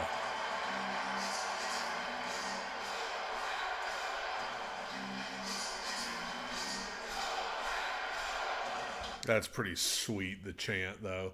Matthew Golden to the Packers. Dang, I didn't think they'd go wide receiver. They were pretty stacked. But again, as far as the Titans, that doesn't really bum me out too bad because I knew Matthew Golden wasn't going to be there tomorrow anyway. So Matthew Golden to the Packers, that's a surprise. I didn't see that go in that direction. A lot of edge rushers that I was expecting to be gone by now that are not gone. So I don't know what that means for tomorrow, but James Pierce, Mike Green, like these guys are still there.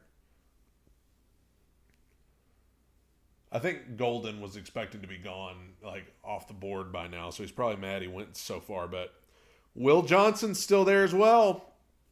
They got a deep wide receiver room in Green Bay. All right. Green Bay goes wide receiver.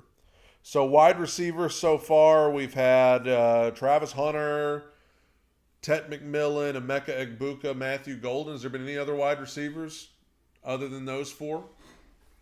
Oh, wow, the Vikings picks already in. Could the Vikings maybe go Will Johnson right here?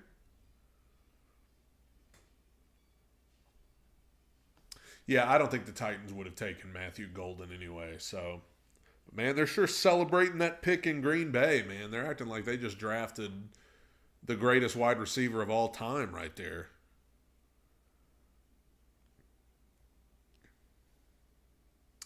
I mean, there's going to be a little bit of intrigue when the Rams are up at 26 to see. I mean, the Shedeur Sanders thing, could they draft Shedeur to sit behind Stafford for a couple of years? I doubt it. I doubt it because think about it. The Rams are still in their Super Bowl window right now. Like they were the closest team to beating Philadelphia in the playoffs last year. So, I mean, if you're the Vikings, you got to get somebody, or excuse me, not the Vikings, the Rams. If you're the Rams, you got to get somebody that can help you right now because as long as Stafford's there playing well, like you're still in your Super Bowl window now. So, Falcons won the draft. Who did they take? They took the linebacker from Georgia, or Jalen. Oh, Matthew Golden. He's talking on the mic. He gets to talk on the mic. Cam Ward's interview didn't even air on ESPN. So that's great. That's great. You know, ESPN doing good work. They're doing good work. Worldwide leader in sports. Just want to remind everybody, worldwide leader in sports, number one pick. They didn't even air the interview. Good job, ESPN. But thank God we got an interview with Tyler Booker when he got drafted by the Cowboys at 12.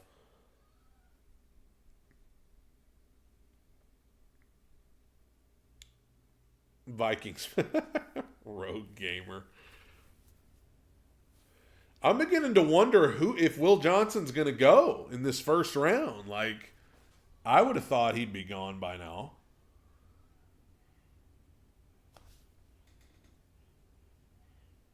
Maybe the Vikings will take him right here. Do the Vikings need a corner?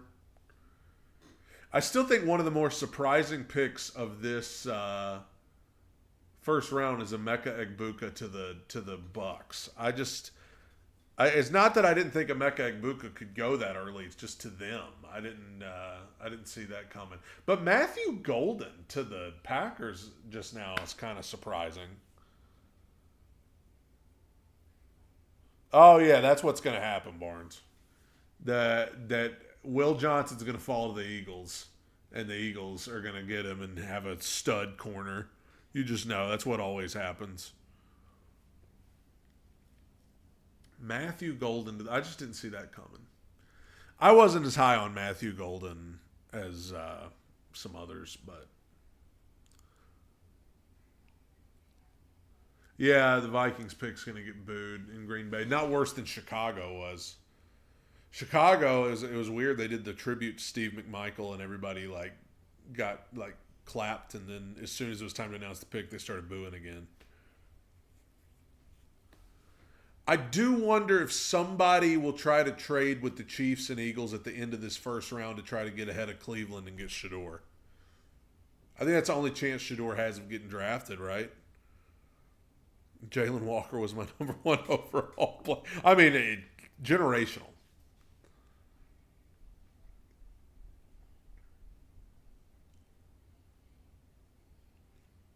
Dude, I can't believe that the Steelers didn't take Shedeur Sanders. I thought it was going to happen. They ended up taking a defensive tackle.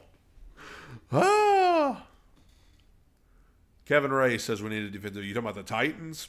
Because that's true. I'm hoping the 2 edge rush guys that I'm looking at right now that I want to fall to the second round, Mike Green and James Pierce.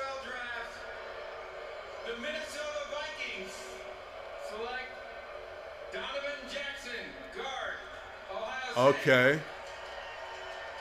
We hadn't seen an offensive lineman in a while. Vikings take a guard.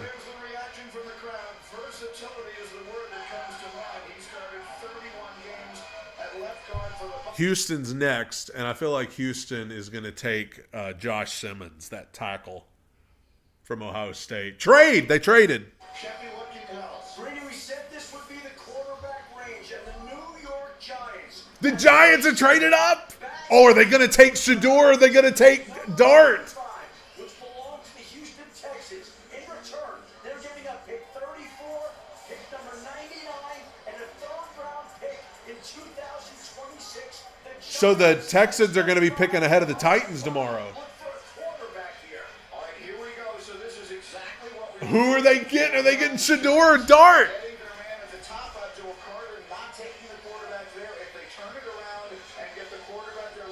Oh, I need to put the... This could turn out to be a magnificent night for the Giants. What's been discussed that Ryan Zable likes Jackson Dart, quarterback Ole Miss. Everybody's talking about number 3, way too high. He's 28, same grade as the 21st. Dude, if it's Dart, I am going to lose it. If they take Dart, if they've traded up to take Jackson Dart, I'm going to lose it.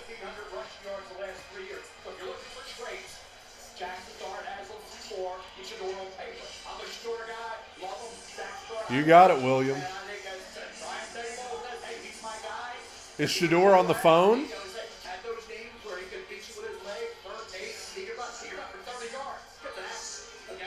It's probably going to be Shedeur.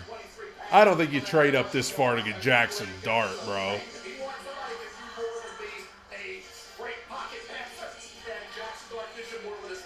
I just want to say the Texans are now picking ahead of the Titans tomorrow. They have the 34th pick.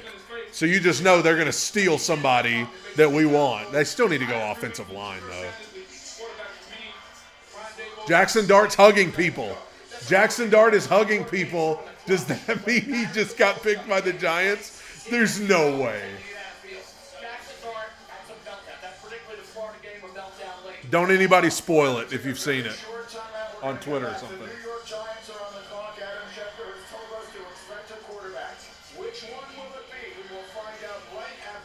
Oh, they're going to commercial? Dude.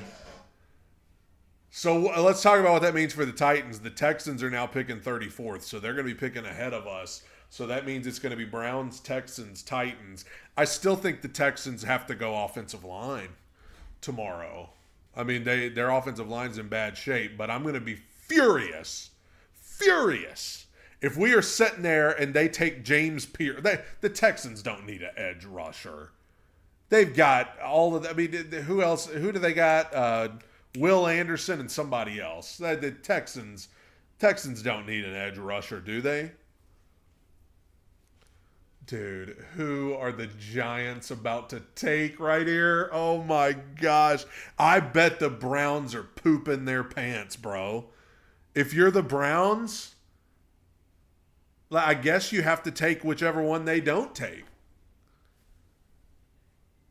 Unless the Browns were just not planning on taking quarterback this year. But they don't have anybody. They have Kenny Pickett and who do they have? Kenny Pickett and who's the other guy they signed? I don't even remember. Does anybody remember? Who's the other quarterback the Browns signed other than Kenny Pickett? Yeah, the Texans probably aren't going to go edge rush at number 34. They've already got edge rushers galore.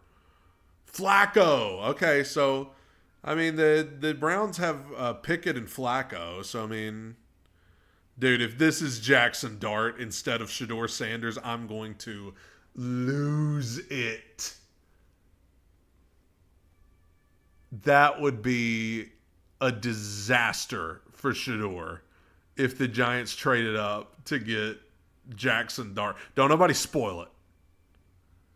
Don't nobody spoil it if you see it on Twitter or something. This is crazy. I told y'all I wondered if somebody would try to, because there's a chance. Well, I was going to say there was a chance the Rams could draft a quarterback to have a backup for Stafford, but I don't think they were going to do that anyway. That probably didn't.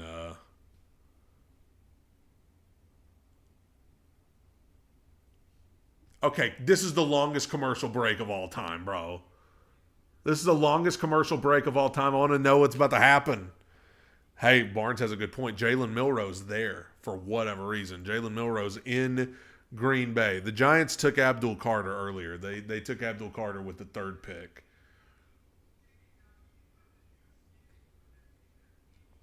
It's probably going to be Shedeur. Don't anybody spoil it, but it's probably the most likely option is that it's going to be Shedeur. I mean, Shedeur in New York, that's like box office. That's, I mean, playing the Cowboys twice a year, New York City, like that's the perfect. And he already had the Giants cleats on. Welcome back to Green Bay, where we have just had our second trade of the night here in round 1.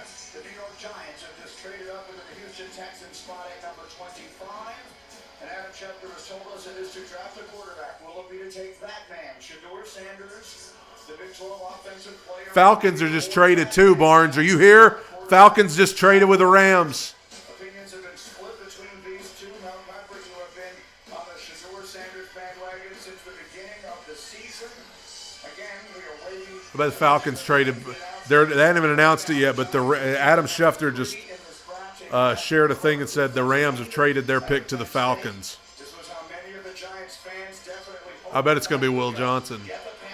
But first, let's see who the Giants take here.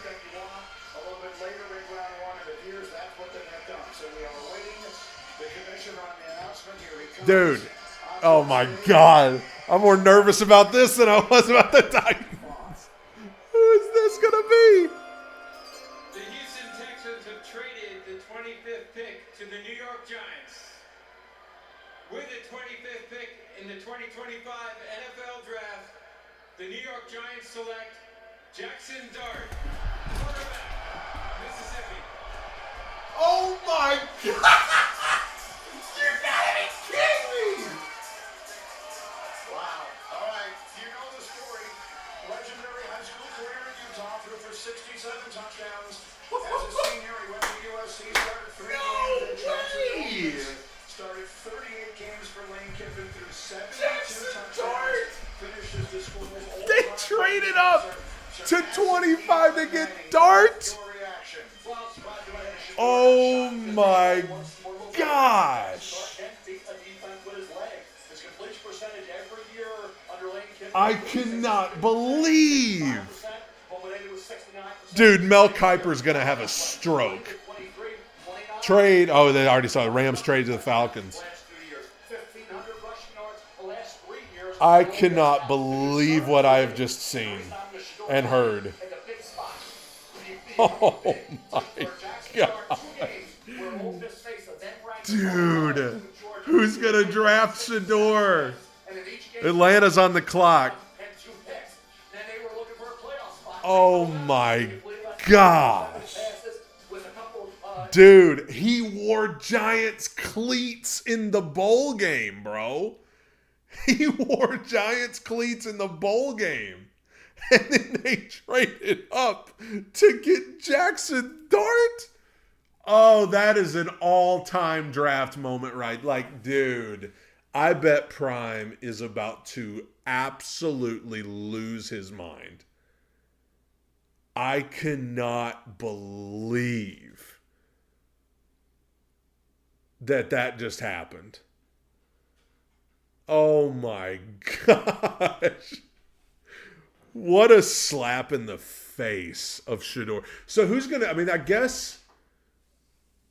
the Browns are going to have their, because every team from here on out in the first round is like teams that already have their quarterback situation under control.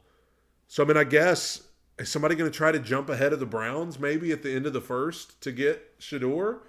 Does anybody want Shador? Is anybody interested in Shador at all? Surely the Falcons are about to take Will Johnson. That's big stuff for their defense if they got the linebacker earlier and then they get Will Johnson here. I don't know what the Falcons gave up. They're still talking about Jackson Dart on TV. Oh my gosh. That's unbelievable. And Jackson Dart's not even going to have to start this year because they got Wilson and Winston. Man, that is a slap in the face of Shador Sanders. Sal Palantonio. To get the ball down the field, the toughness. Those are the traits that Josh Allen showed Brian Dable in Buffalo. That's why Jackson Dart of Ole Miss is here and will be a New York Giant, Greeny. All right, and so Mel, once again, this is a conversation that is going to be continued. Dude, Mel is going to cry. Each other for a long time. We know it'll happen. Shador Sanders will be drafted at some point here, whether it's tonight or tomorrow. The Giants have made this decision, and we will take a look at. You know that thing I said earlier about race? Do you think this is where they bring it out? Mel wouldn't do that, I don't think. But you know somebody on this panel is going to say.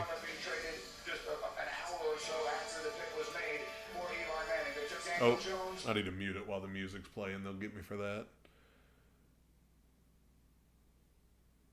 Man. I don't know what the Falcons gave up. They haven't even talked about this Falcons trade yet. They're too busy talking about Jackson Dart. I think the Falcons have to be taking Will Johnson here.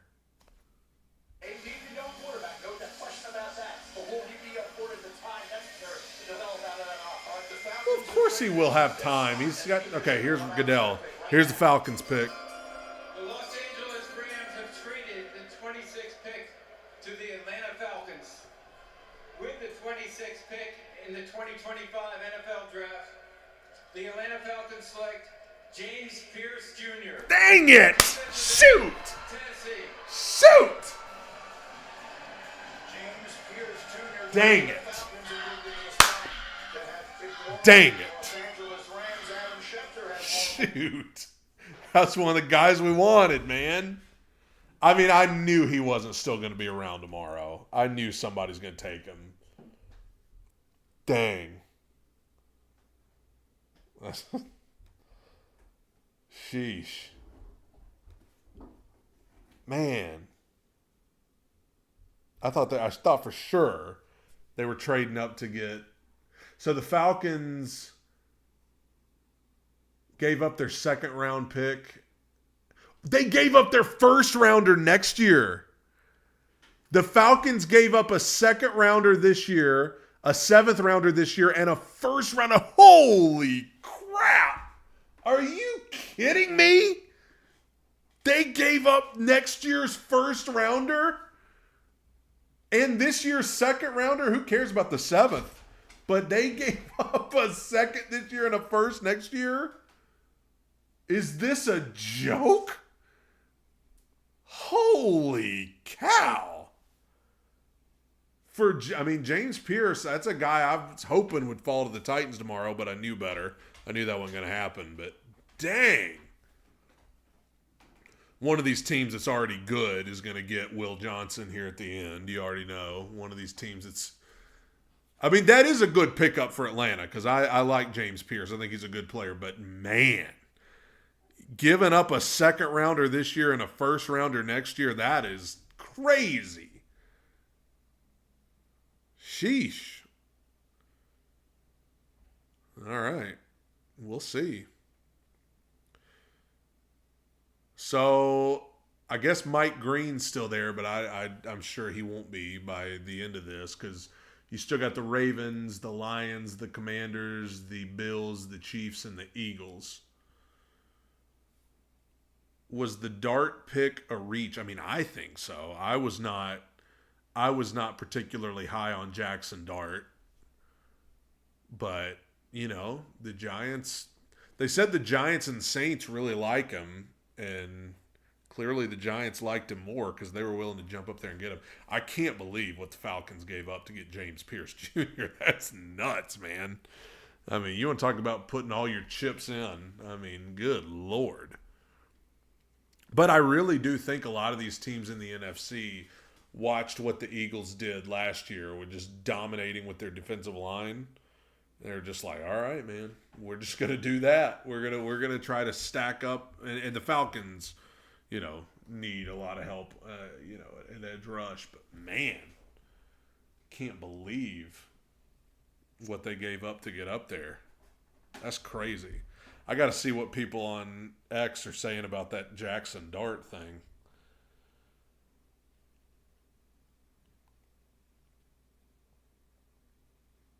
Mike Herndon, super glad ESPN spent 4 minutes during the first overall pick talking about a day 2 quarterback.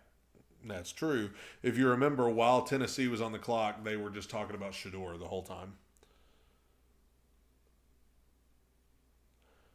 Mel Kiper is personally offended that the Titans didn't pick Sanders.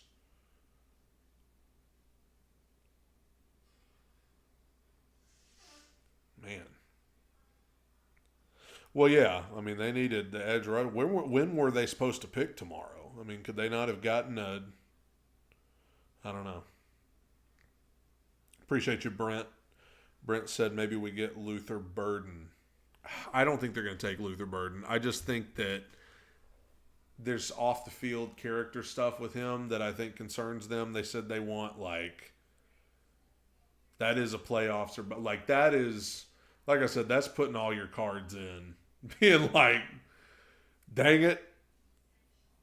Because, God, giving up that first rounder. Giving up the second rounder this year I can understand, but giving up the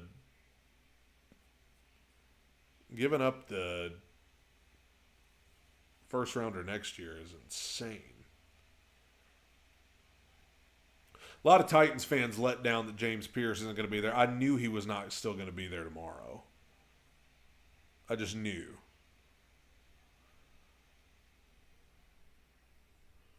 The Ravens, wonder who they're going to take. Watch the Ravens take Luther Burden. The Ravens always need wide receivers. Are there any good safeties in this draft? This is actually not a good safety class, actually. So, not particularly. Not like a guy, that you're willing to. You can take a late guy, but probably not a guy that's going to come in and make a huge difference for you, at least right away. Starks is the main one. Malachi Starks is the main one that would be good, but maybe the Titans shock people and take him tomorrow if he's there. Yeah, I can already tell you what's going to happen with Will Johnson is that the Eagles or the Chiefs are going to take him right here in a little bit, and he's going to be a stud. It always happens where the Eagles get the guy that nobody else was willing to take because they were scared of the injuries, and then the Eagles take him, and he ends up being a superstar. That's always what happens. Ravens pick is in. Man, things got crazy there with the Giants trading up to get Jackson. I mean, that's insane. That is insane.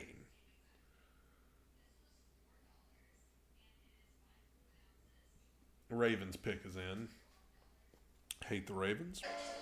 Last half hour or so here, and a couple of trades. Giants traded up and took a quarterback in Jags and Dart. Falcons traded up and took a pass rusher in James Pierce. A lot of people like Kyle Williams for Titans. On the clock here, and in fact, Phil Dick is in very quickly before the commissioner makes it. Now, what do I need? A safety, and they got both safeties sitting there for Malachi Starks from Georgia. Yeah, the Ravens could go Malachi Starks right here, actually. Here's Goodell. With the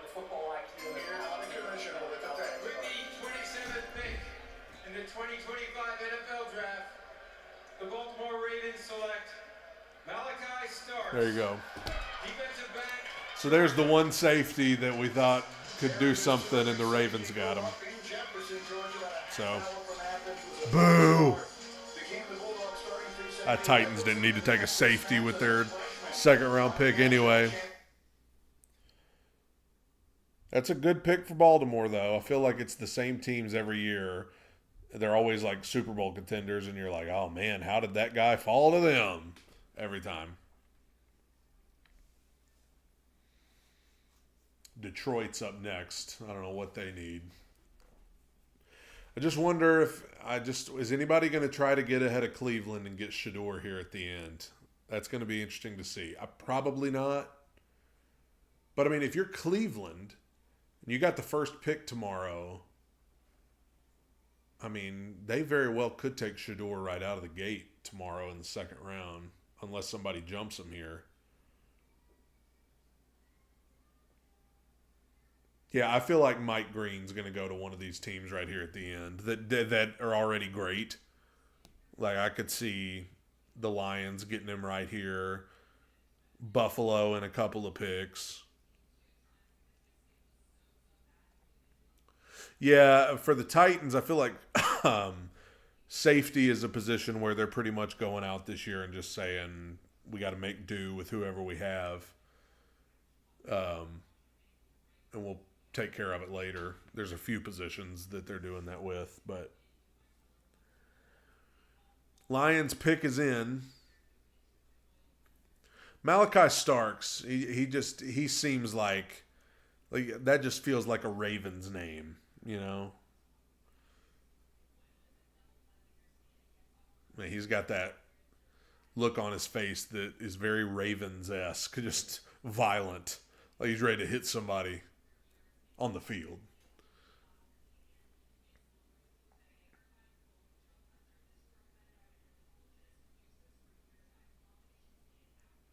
It's insane, though. It's insane to watch this and see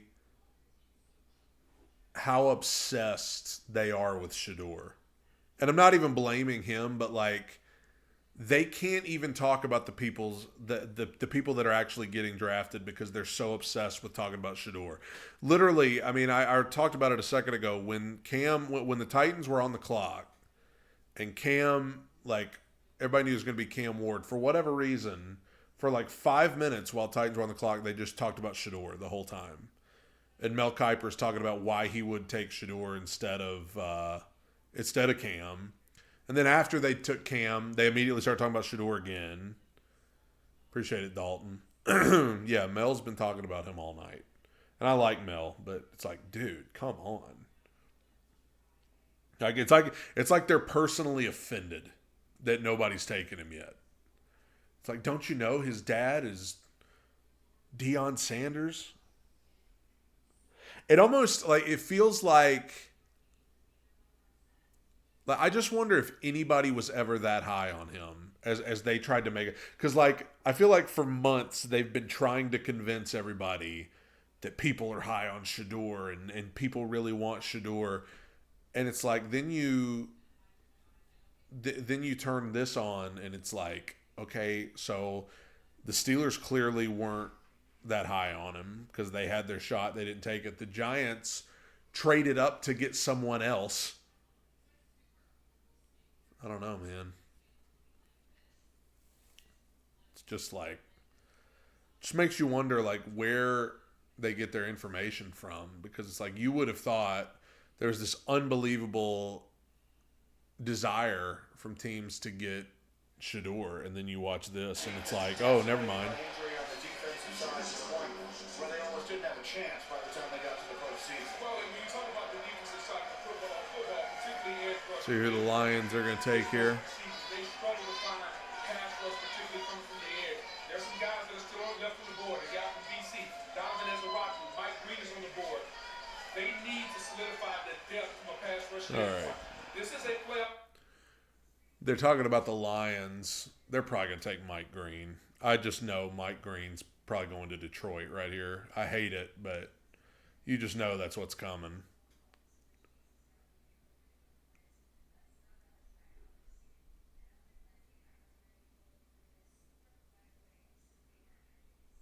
Gosh. Can't believe we got Cam Ward, man. I can't believe it's happened. Like, you know, it's one of those things, you talk about it for months, and now it's like, it's real, you know? Like, it's not just, if we draft Cam, if we do this, if we do that. No, man, we did it. Like, he's with the Titans. Amnesia, appreciate the super chat. Amnesia said the Giants taking Dart after trading up to get him is a huge slap in the face to Shador. That is absolutely true. I mean, if Shador were to go to the Cowboys or something, he would take it personal. Playing them twice a year. Here's the Lions pick. With the 28th pick in the 2025 NFL Draft, the Detroit Lions select Tyleek Williams, defensive tackle. Okay. It's not Mike Green. All right. All right. They didn't take Mike Green. Mike Green lives. Mike Green lives. I really thought the Lions were going to get him right there. Washington's on the clock now. Wonder what Washington's going to do. I don't know. Could the Titans trade up to get Mike Green? I doubt it. I don't know. I don't think the Titans are going to trade up. I think they're going to try to trade back, but I don't even think they're going to be successful in doing that.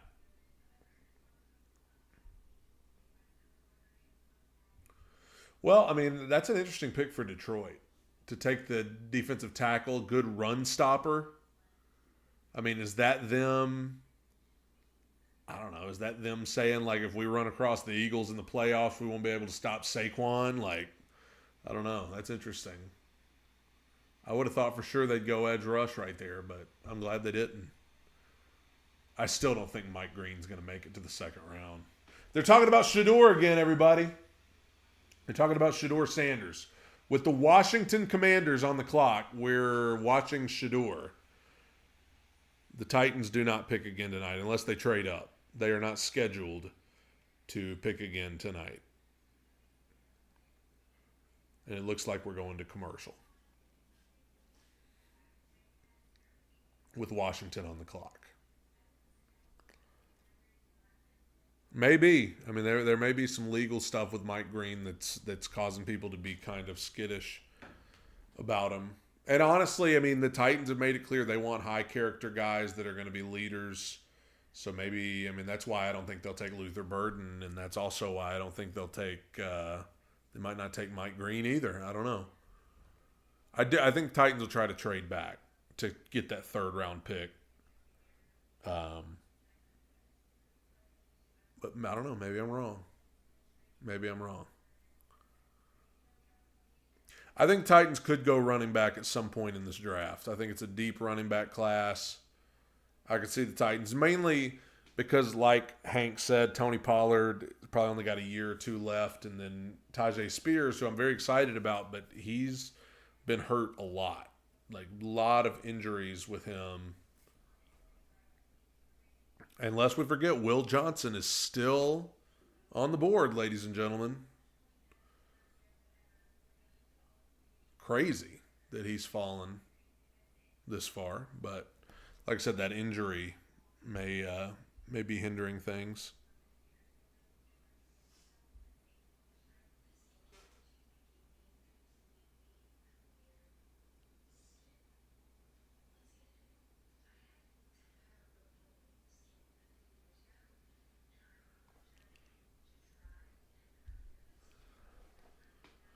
I'd rather take another need than take a running back in this draft. Yeah.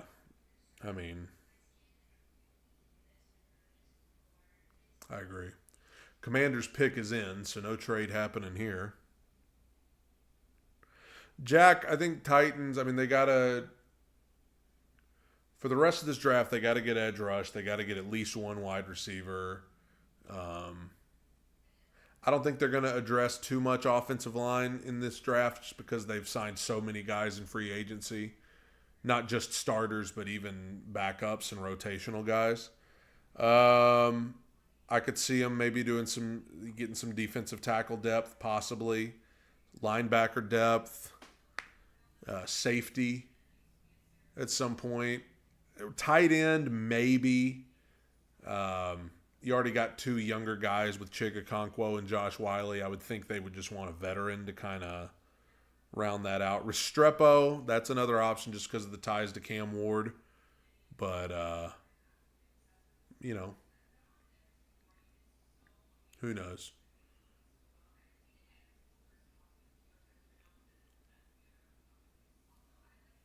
All right, here we go. We're coming back from commercial, and the Commanders have to make their pick.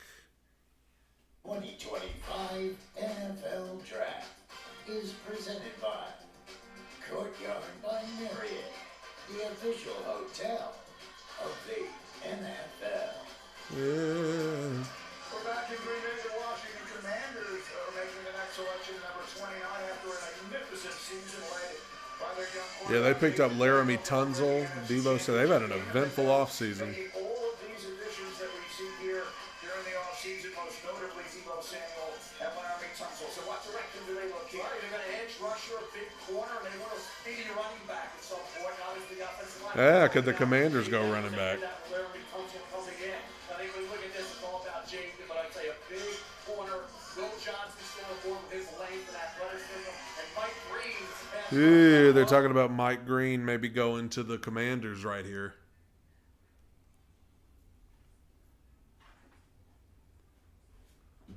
Washington's pick is in. When are you going to tell us about it?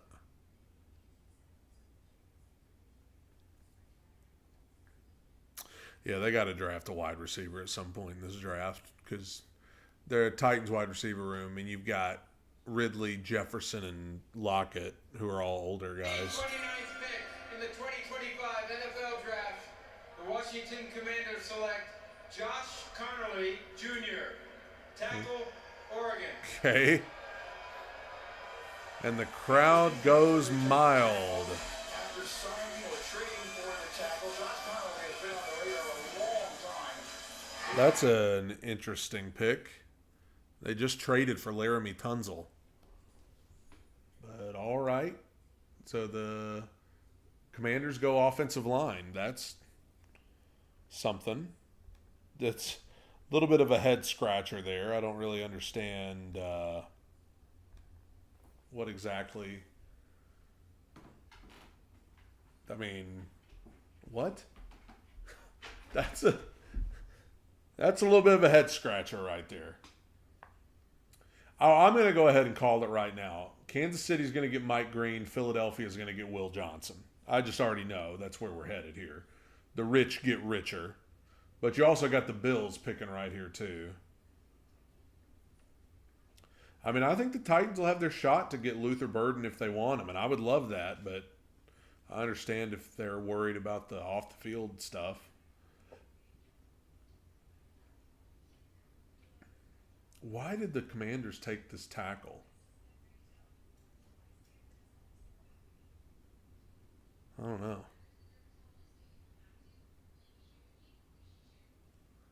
Bills may get Will Johnson right here. Yeah, I mean, there's going to be some edge rushers there that I like, even if Mike Green's gone. I mean, I like Landon Jackson. Ezeroku, I like. I mean, the Bills need to go wide receiver, so I mean, they could go Luther Burden right here.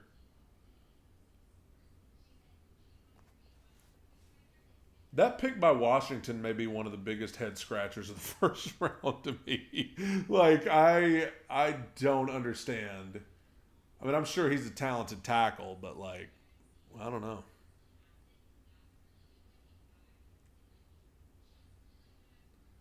Offensive tackle from Oregon. Anybody think there's any chance somebody tries to get ahead of Cleveland right here at the end of the first round and get Shador? I don't think so. I mean, if anybody, I could see if the Saints liked him, but I don't even think the Saints want him. So, who did the Bengals take? Did they go offensive line?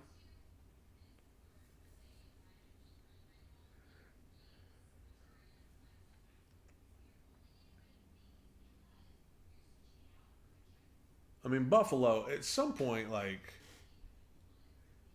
who's Buffalo's receivers? Keon Coleman, Curtis Samuel. Like, they need... I mean, I could see the Bills going wide receiver right here. They need a stud. See, it's just everything that I'm hearing is that the Saints they're not really high on Shador, so I don't even think they would... I don't think at all that they would want to trade up and do an aggressive trade to get him if they don't even care much for him. The pick is in for Buffalo, so again, no trade happening here.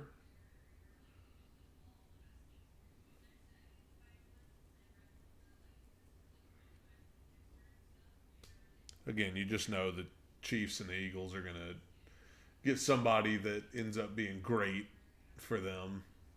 It's always the Bills picking ahead of the Chiefs. And whoever the Bills always pass on somebody that the Chiefs take and ends up being great for them.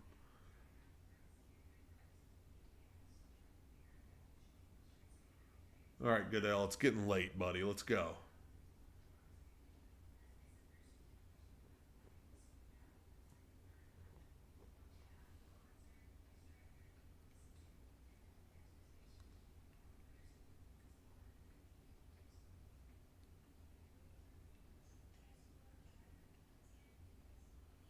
Boogers on here. They're trying to find a way to talk about Shador right now. You could see Mel sitting there and he's like fuming. He's got steam coming out of his ears. Greatest quarterback of all time is still on the board. One of the greatest players I've ever seen at any level. All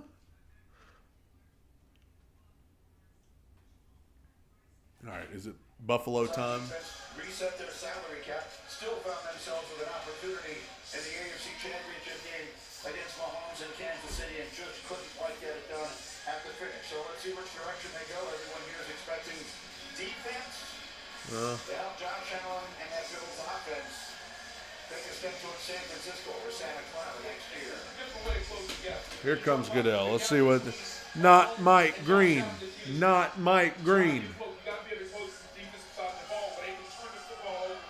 Let's see. And we can see the commissioner making his way to the podium with a very special visitor to announce the pick. The NFL is stepping up to have an even greater impact as a wish maker for Make-A-Wish. For the second time tonight, we have the opportunity to grant a wish for a deserving young man to announce the first pick for his favorite team. Cool. Tommy. He's getting him fired up. I love it.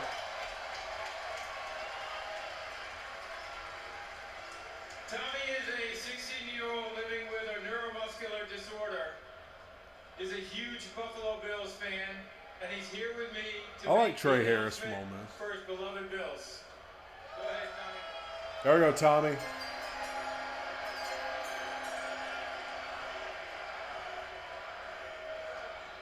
Let's go Buffalo!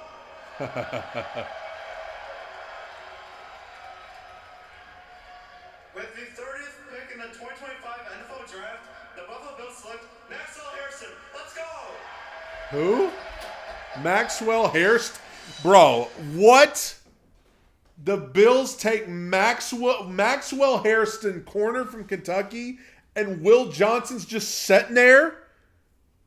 You know this means the Chiefs are about to get Will Johnson, and everybody's going to be like, why'd the Bills not get him? And then the Chiefs get him, and then he shuts Josh Allen down next year in the playoffs. You just already know that's where this thing's heading. What? I mean, I'm sure this guy's good, but I cannot believe. I mean, they must just really be hung up on Will Johnson's injury. Is there a typo here? Why did... This thing says Kansas City has the next 2 picks. Trade. We got to trade. The Chiefs have traded their pick to the Eagles. The Eagles moved up a spot? That was the lamest trade ever. They just traded places. What the heck's going on? Oh, because the Eagles are probably going to take Will Johnson then. What? Whatever. I don't understand, but their GM does good, so I'm sure there's a reason for this. So the Eagles are on the clock, and this is probably going to be Will Johnson. I can't believe that the Bills just drafted Maxwell Harrison, corner from Kentucky. I mean, Maxwell's there. So, I mean, he was clearly expecting to be a first-round pick, but also, I mean, Jalen Milroe's there too. So that's not... All right, so it's Eagles are 31, and now the Chiefs have just moved back a spot. Why? I just have no idea, but I'm going to bet the Eagles are going to take Will Johnson and the Chiefs are going to take Mike Green. That's my guess. Wow. As I say, it always feels like the teams that are already awesome end up getting the players that you're like, how'd they fall that far? So the pick is in for Philadelphia. I'm pretty sure we all know where this is going.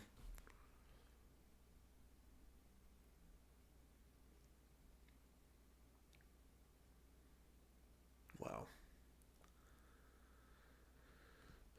That was a baffling pick. We had a couple of baffling picks here late. That offensive tackle for Washington. Like, what in the world? And then this corner for Buffalo. What in the world?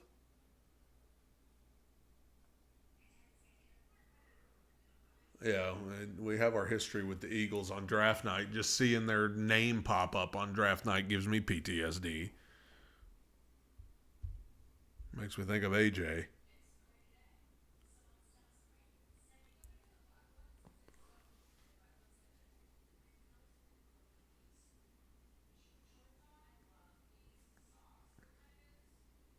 I mean, if it should be a rule, if you got a team as stacked as Philadelphia, you shouldn't even get to pick in the first round. They should just be like, you're disqualified. You're already good enough. Hey, but don't worry, guys.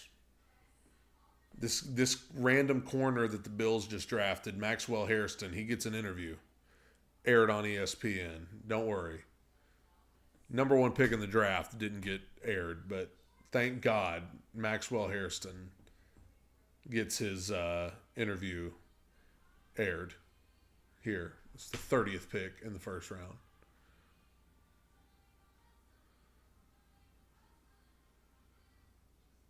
Mel Kiper's up there like, get that camera back on me so I can talk about Shedeur Sanders right now. You know, Mel's about to be like, if I'm the Eagles, I mean, is Jalen Hurts that much better than Shedeur? Chiefs on the clock. I mean, I'm just telling you. Patrick Mahomes is getting older. So you got to wonder if you maybe want to go to Shedeur Sanders here. It's kind of... Ooh, we got lightning outside. Ooh. If I lose power, you know why. And we're going to commercial. Now that the Eagles have been on the clock for 12 hours, we're going to take a little commercial break. There's the thunder.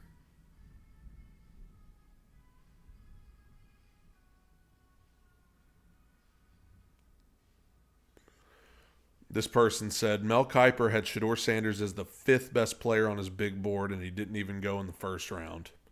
ESPN broadcast is melting down in real time. Patrick Mahomes just posted a GIF of the smiley face with the sunglasses on it, so he knows something we don't. Probably knows that they're about to take Luther Burden or something.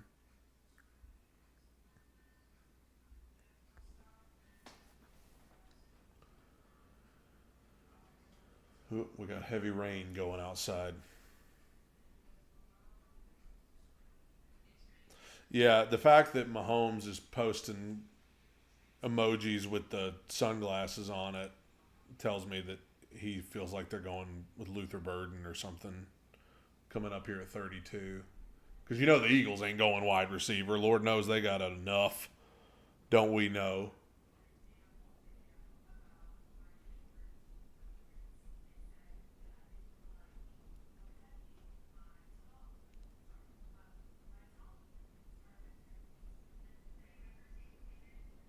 I mean, Shedeur had his freaking number retired at Colorado, and now he's fallen out of the first round.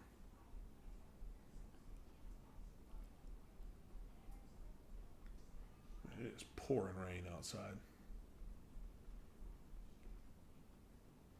Dude, we've been live nearly 4 hours right now.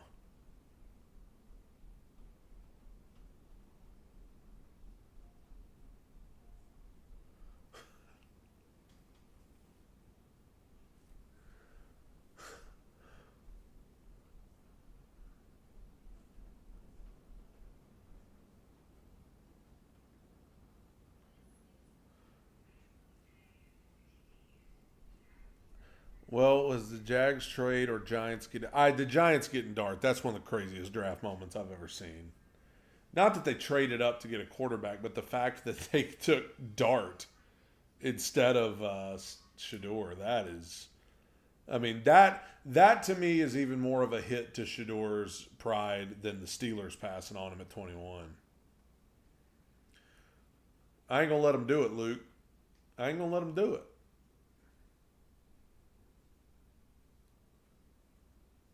Don't try to steal our thunder, but you're still just Duval.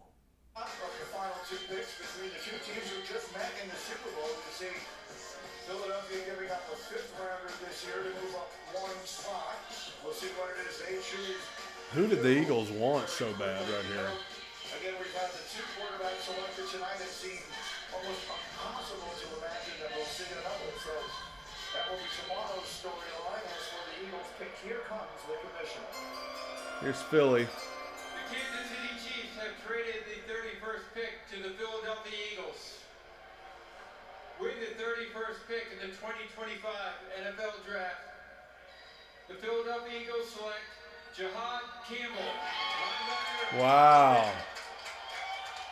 This young man has been on the radar a long time. He committed to Clemson at the age of There's another Alabama player. The Eagles traded up to get Jahad Campbell, the linebacker from Alabama. So the Eagles already have a stud defense, and now you're going to add this fella. Whew. Amnesia says this just in. Dion's head just exploded over Shedeur not going in the first round. At least we haven't had to listen to Mel talk about Levis. Yeah, Mel also loves Will Levis as well as Shedeur. I can't believe the Eagles traded up. Did they think the Chiefs were going to get him or something? Speaking of the Chiefs, they're now on the clock.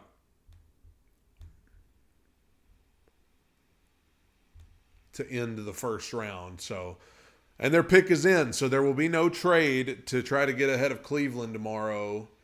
So Cleveland will have their shot to get Shedeur if they want him to start round 2. And then Houston at 34, and then you know who at 35. I mean, why did the Eagles have to trade up to get Jahad? Did they think the Chiefs wanted him? I guess.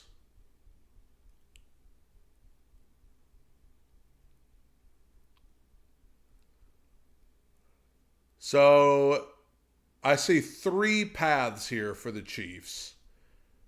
They're either going to take Mike Green, they're going to take Will Johnson, or they're going to take Luther Burden, I feel like.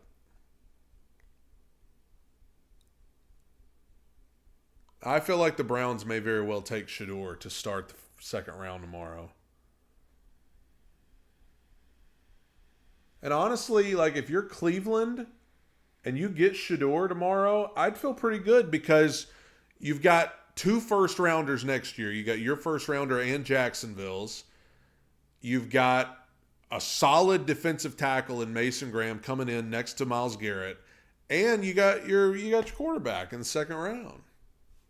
So, I mean, that's a pretty good draft for Cleveland if they choose to take him tomorrow.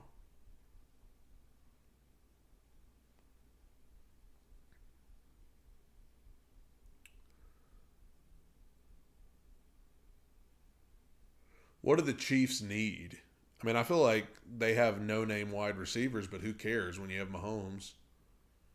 Oh, I'm sure you guys will be glad to know Jahad Campbell, just picked by the Eagles, is getting an interview on ESPN right now. So just wanted everybody to know that Jahad Campbell gets his moment to get interviewed on the worldwide leader in sports, ESPN, tonight. Not everybody gets that luxury, you know. Only the most elite players get the luxury of being interviewed on the worldwide leader in sports, ESPN. Something that the number 1 pick in the draft was not afforded that luxury. He did not get that. The number 1 pick in the draft, so I mean you can understand why they would not have any interest in airing that interview. I mean, wouldn't want Shedeur's couch with the legendary pillows to miss any airtime. I do want to let everybody know before the Chiefs make this pick, I will be live tomorrow at noon doing a podcast episode recapping the first round of the draft. Tomorrow at 1 Eastern, noon Central, we'll be talking about everything that happened tonight. Special two-tone talk episode tomorrow at 1 Eastern, noon Central. It'll be available on Spotify and SoundCloud tomorrow afternoon, but it'll be live right here at 1 Eastern, noon Central, unless it storms real bad and I lose power. But first, let's see who the Chiefs pick. Adam Schefter. Surgery on another shoulder, potentially after the season. He's got a knee issue as well, but the talent is undeniable, Greedy. No question about it. That feels a little bit like a steal, and that feels a little bit like why, as you mentioned. Not sure if I'll go live tomorrow night, Kevin. So you see there's Kansas City, there's their legendary. I'll update tomorrow. Andy Reid is then will make the final pick of this first round. They're accustomed to doing that. They've won a bunch of Super Bowls in recent seasons. Mel, what does this team need? I look at a kid that's got about injuries, right? Jahad Campbell. How about Josh Simmons at Ohio State? I was about to say, Kansas City could go offensive line because they got toasted in the Super Bowl.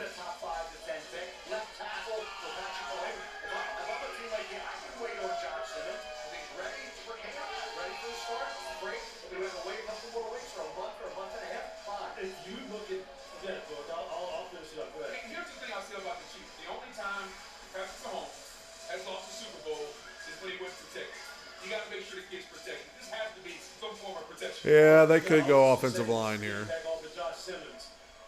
When he was healthy, the end of last year, in the first quarter of this season, he's the best tackle in the draft. There's nothing he can't do. He's just coming off of that tendon injury. Here's the commissioner going out. Here we go, final pick of the first round, baby. Let's do it. With the 32nd pick in the 2025 NFL Draft, the Kansas City Chiefs select Josh Simmons. There you go. Ohio State. Makes sense because, like I said, the Chiefs got absolutely toasted in the Super Bowl, so they needed to build up their offensive line, and so that's Josh Simmons, offensive tackle from Ohio State. And what that means, Titans fans, is that Mike Green's still there, Luther Burden still there. Those are 2 guys that, you know, I would have. Mike Green, I would have probably guessed would have gone in the first round. Luther Burden, I'm not as surprised. So the Titans might have their shot to get one of those guys at 35 tomorrow should they choose. But, you know, neither one of them went. So it's a shame that the Falcons jumped up there and got James Pierce, but there you go. That's the landscape going into tomorrow, and we have been live for nearly 4 hours. That is the end of the first round of the NFL Draft. Thank you guys so much for tuning in tonight. Thanks for spending your first round draft night here with Two Tone Talk. What a great time. What a night from Cam Ward getting selected, having his interview not even air, the trade between the Jags and the Browns, the Giants trading up to get Jackson Dart, the Falcons giving away their souls to get James Pierce, and everything in between. What a great time tonight. Appreciate everybody. I will be live tomorrow at 1 Eastern, noon Central for episode 161 of the Two Tone Talk podcast, and I will be talking about everything that happened tonight from Cam Ward all the way through Josh Simmons, who we just saw picked. And we'll see where things land tomorrow for the Titans. I appreciate you guys for hanging out for the last 4 hours. What a fun night. What a good time. Appreciate everybody. Tighten up. He's officially here, ladies and gentlemen. The future has arrived. He ain't on the way. He's here. Cam Ward is a Tennessee Titan, and it is time to look to the future. I appreciate everybody hanging out tonight. Tighten up. Have a good rest of your evening. Appreciate you. Good night, everybody.